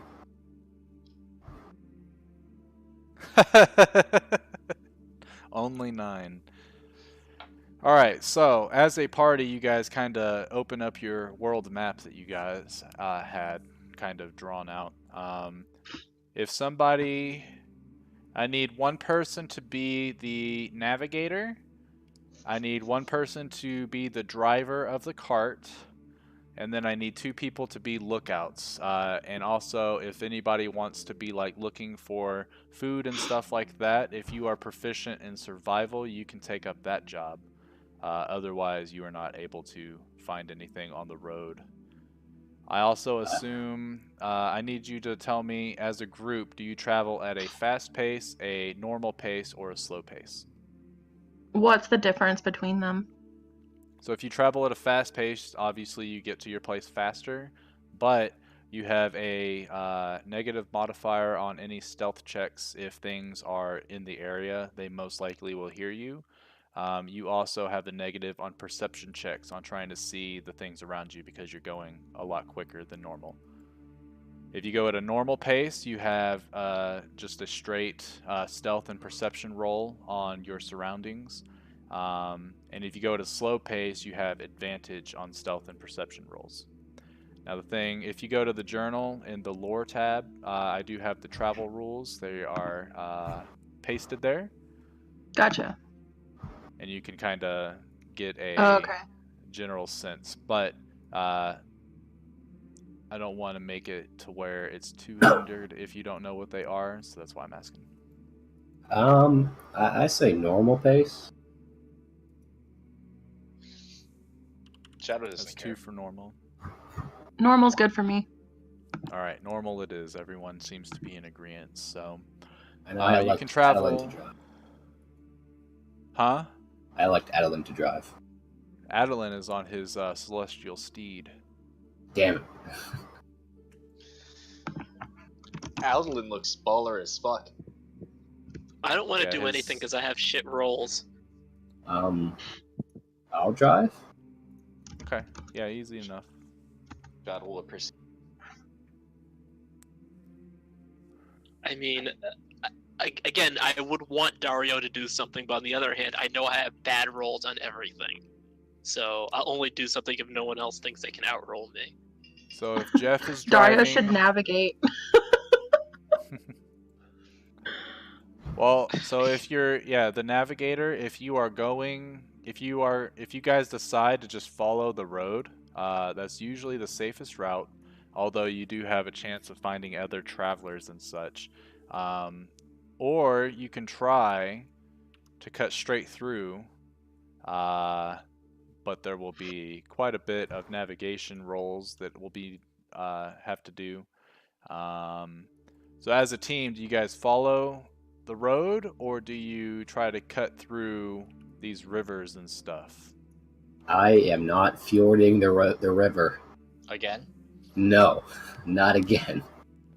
Especially not with like the whole ass cart, the horses, and I'm not getting dysentery. We follow the roads. okay. Sure, that's fine.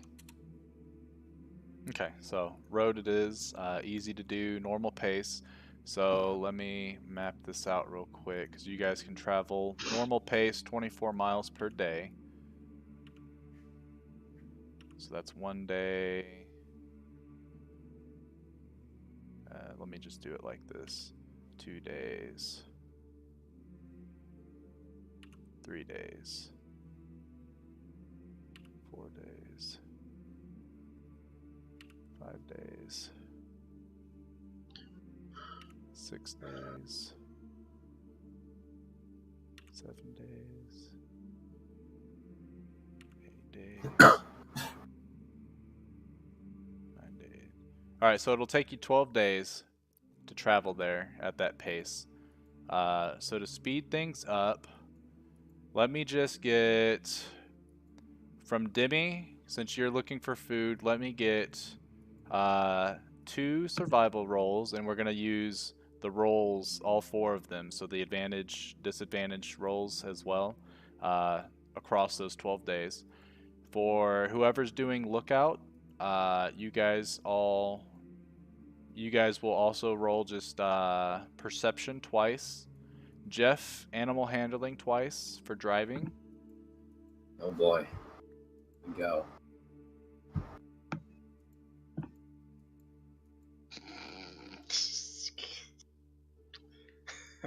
So I'm doing perception twice. Correct.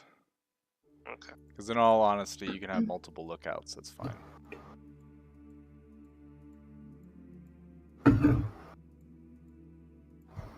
Sometimes. Yeah, I I do got multiple you. rolls.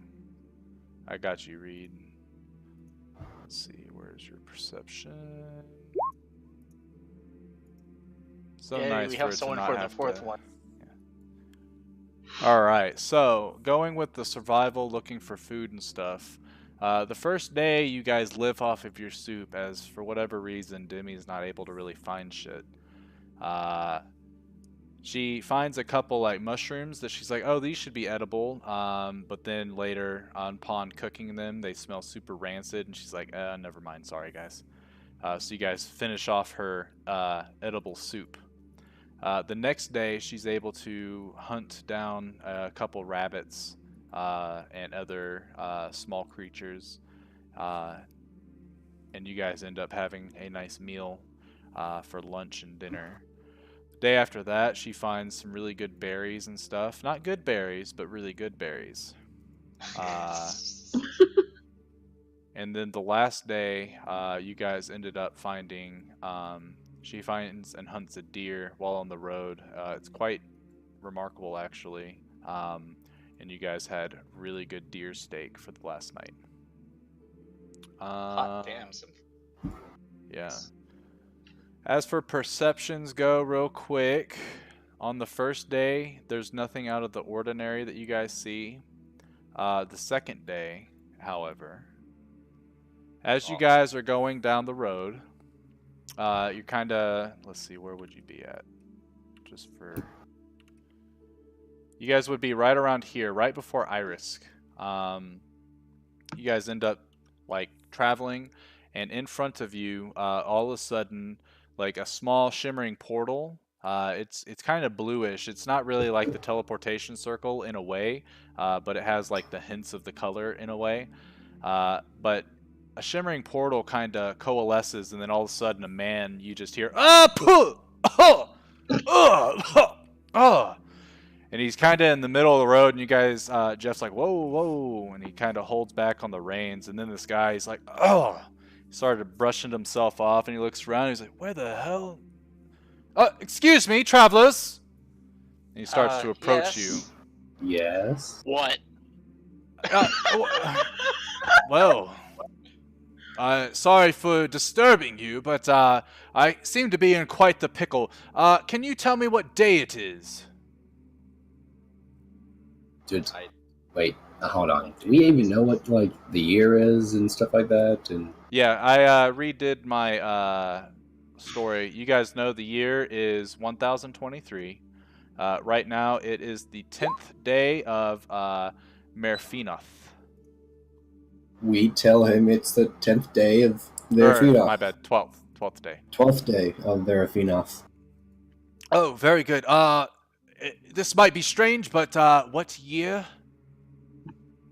You said it was 1020, right? 23. Yeah, Is 1023. that 1023? Oh, dear. We Thank you. have some deer, actually. Not wait, on the wait. second day. You don't know. Yeah. What year are you used to? That's not really important. I But kind of feel like that's important. well, okay. How about this? I have been testing some rather sacred magics, if you will, and I have accidentally traveled through time a few times. Don't want any pot. Which way? Mostly back. I've never gone forward, but this is probably the largest gap I've ever accidentally came across. Can you tell me exactly where we are? Next, we're right outside of Irisk, right? Iris, it's still standing. You said you traveled back in time, right? You're from Correct. the future? More or less, I guess you could say that. How many years? That's not important, but you said when kinda you're feel like Iris, it's is that important. north? Actually, Kind of feel Pretty like it's damn important. Listen, I don't really have time, which is kind of weird because I Haha. can go back in That's it. a damn lie and you know it, but okay, keep going. He reaches for a coin purse. Here! And he tosses it to whoever wants to catch it. More Mage than hand. likely Jeff, yeah, since you're in front. You open it up, and it's 100 platinum pieces. If anyone follows me somehow, don't tell them that you saw me. Don't say that you talked to anybody. And, yeah, I'll be on my way. Thank you. Bye.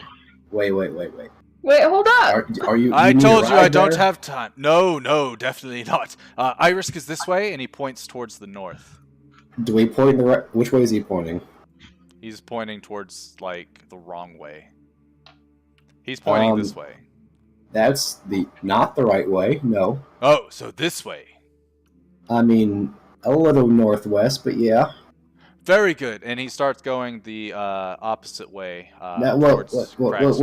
Whoa. That's not- Time is of the essence. Thank you You're for going your the help. wrong way. You're going the wrong way. I do not want to go near Iris at all. Oh. So, I bid you adieu. Goodbye. And he starts to, take the dash action and keep on, like, trucking Oh, along wait a as fast second, as he hold up. can. Dario gets off the cart and also takes the dash action. And he takes double dash action. He's gonna chase this guy down.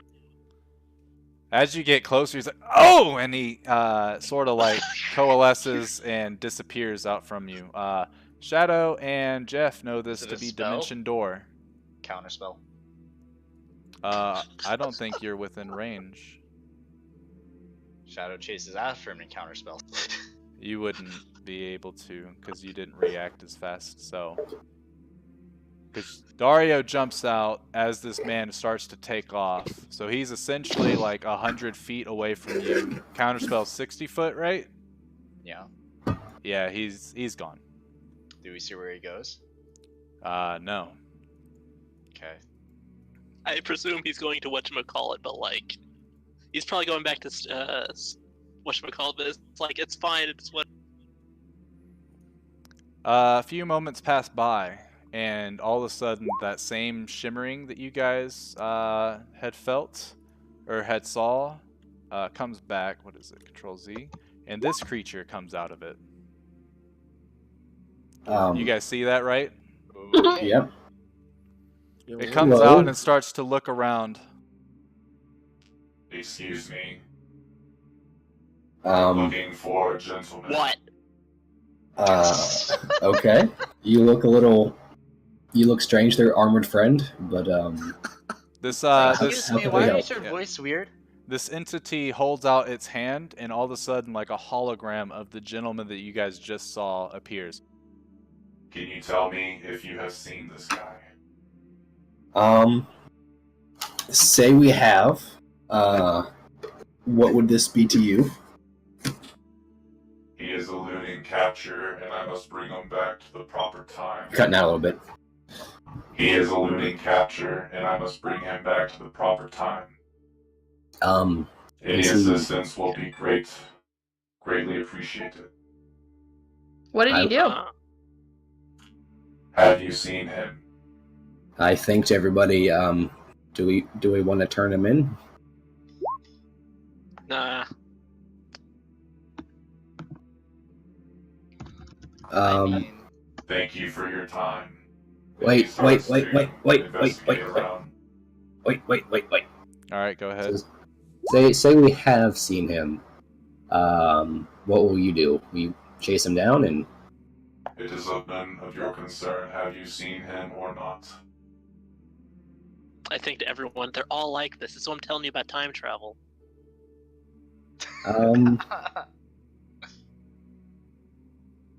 He. Nope. Haven't seen him. Let's see. yeah, that's. We've just been on the road for a few days. Seen anyone of that description? Cairo, with your spell that you cast, you can not really, like, everything sounds to be. Think of what a server room sounds like with computers and shit. That's exact. Like, it's just a bunch of beep beep boop boop beep beep beep beep beep beep, and you don't understand what the hell that is. Essentially, this thing's mind is thinking in ones and zeros, and Cairo has no idea how to really take that information and use it. The He the secured symbol his endpoints. the symbol on his chest. Can we see what that is? It looks to be just like a little hole. It's not really a symbol per se. My third campaign. Yeah, it's more of like a little hole, not really a symbol. Like something gets placed there. Thank you for your assistance. And it starts to look around the area. You watch. You kind of just watch as it's looking over, trying to find any trail of this dude, but he doesn't know. Are you guys gonna rat the dude out, or just go ahead and continue on your way? Dario wants no part of this. Not coming or going. He just want to keep her eye. I mean, I'd say like all the things that Shadow is saying, this is probably the weirdest. I talk to him and say it'd be helpful to know like who we are looking for exactly, or He looks back at you, holds out his hand, and shows you the exact same hologram. Have you seen this man? nope. Sorry, can't say I have. Thank you. He puts his hand back away. The hologram that you would know in player knowledge goes away, and he continues to sort of, as you're looking at him, he's not actually touching the floor. He's kind of floating, almost as if he's got these little, looks like some like fire coming out of his feet. You guys would know this is kind of like a jetpack kind of thing, but it's looking around. It holds out its hands, and it's sort of like this weird yellow, or not yellow, this weird blue light like scans over things as a scanner would. Your characters have no idea what the hell this thing is, but he keeps looking around, and eventually he starts going towards the same direction that the man went very hastily.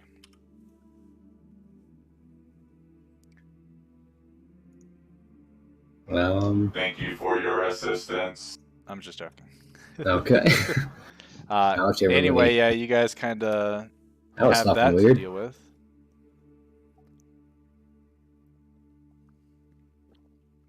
Do you think that those two will be relevant in the future? I don't know. Hope not. These seem very strange. I guess to help with some clarifications, let me show you exactly what that gentleman looked like.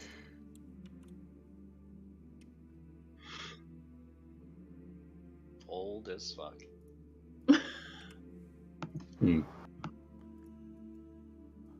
Alright, so you guys kind of go, that was fucking weird, and head off on the way to Melee Tower. Let's see, how'd Jeff do on it? So, Jeff, you don't really have any issues with controlling the horses as you guys head over. And other than that, nothing else strange. Reed doesn't know what happened at all. I don't think it will change anything. I can recap it for you in a moment. We're almost done with the session, though.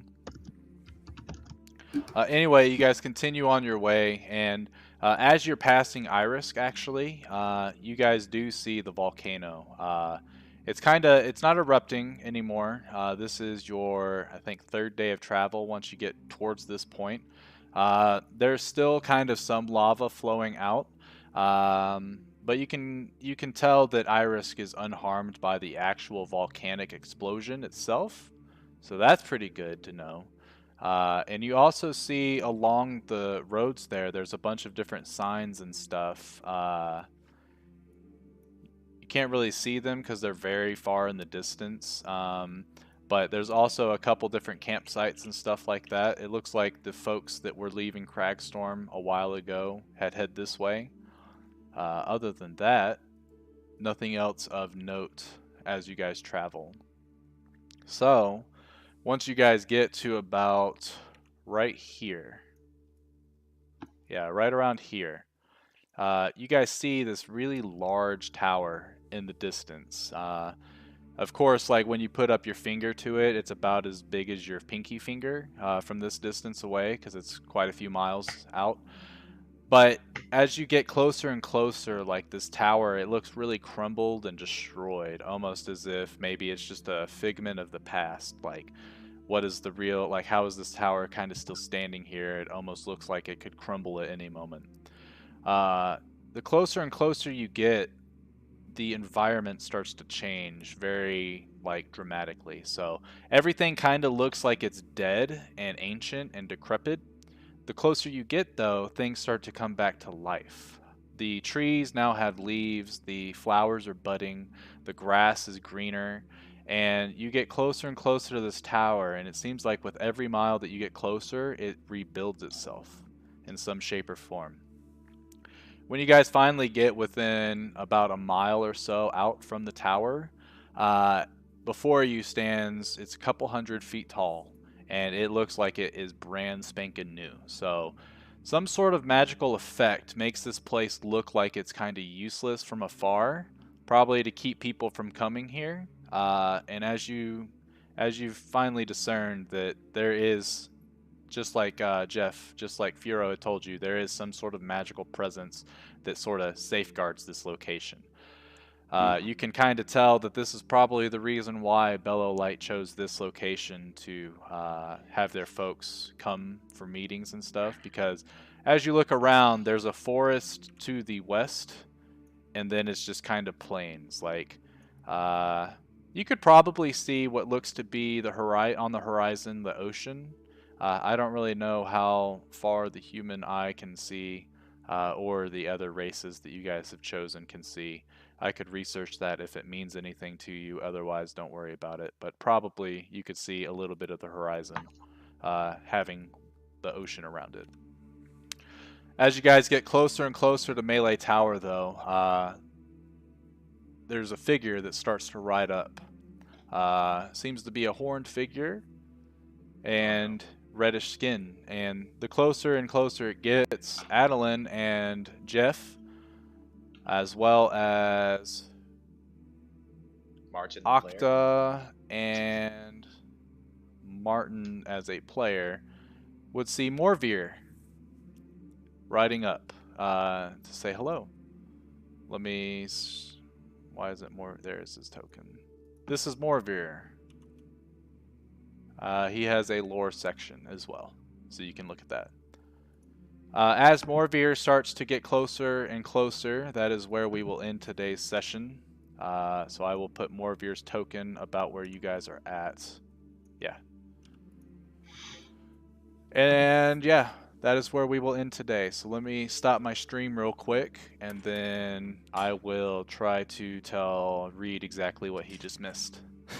I'll be right back. Well, I guess I'll go ahead and... Alright everybody, I hope you had a good old time. Lots of good RP, lots of good lore came out of today's session, which was my overall goal.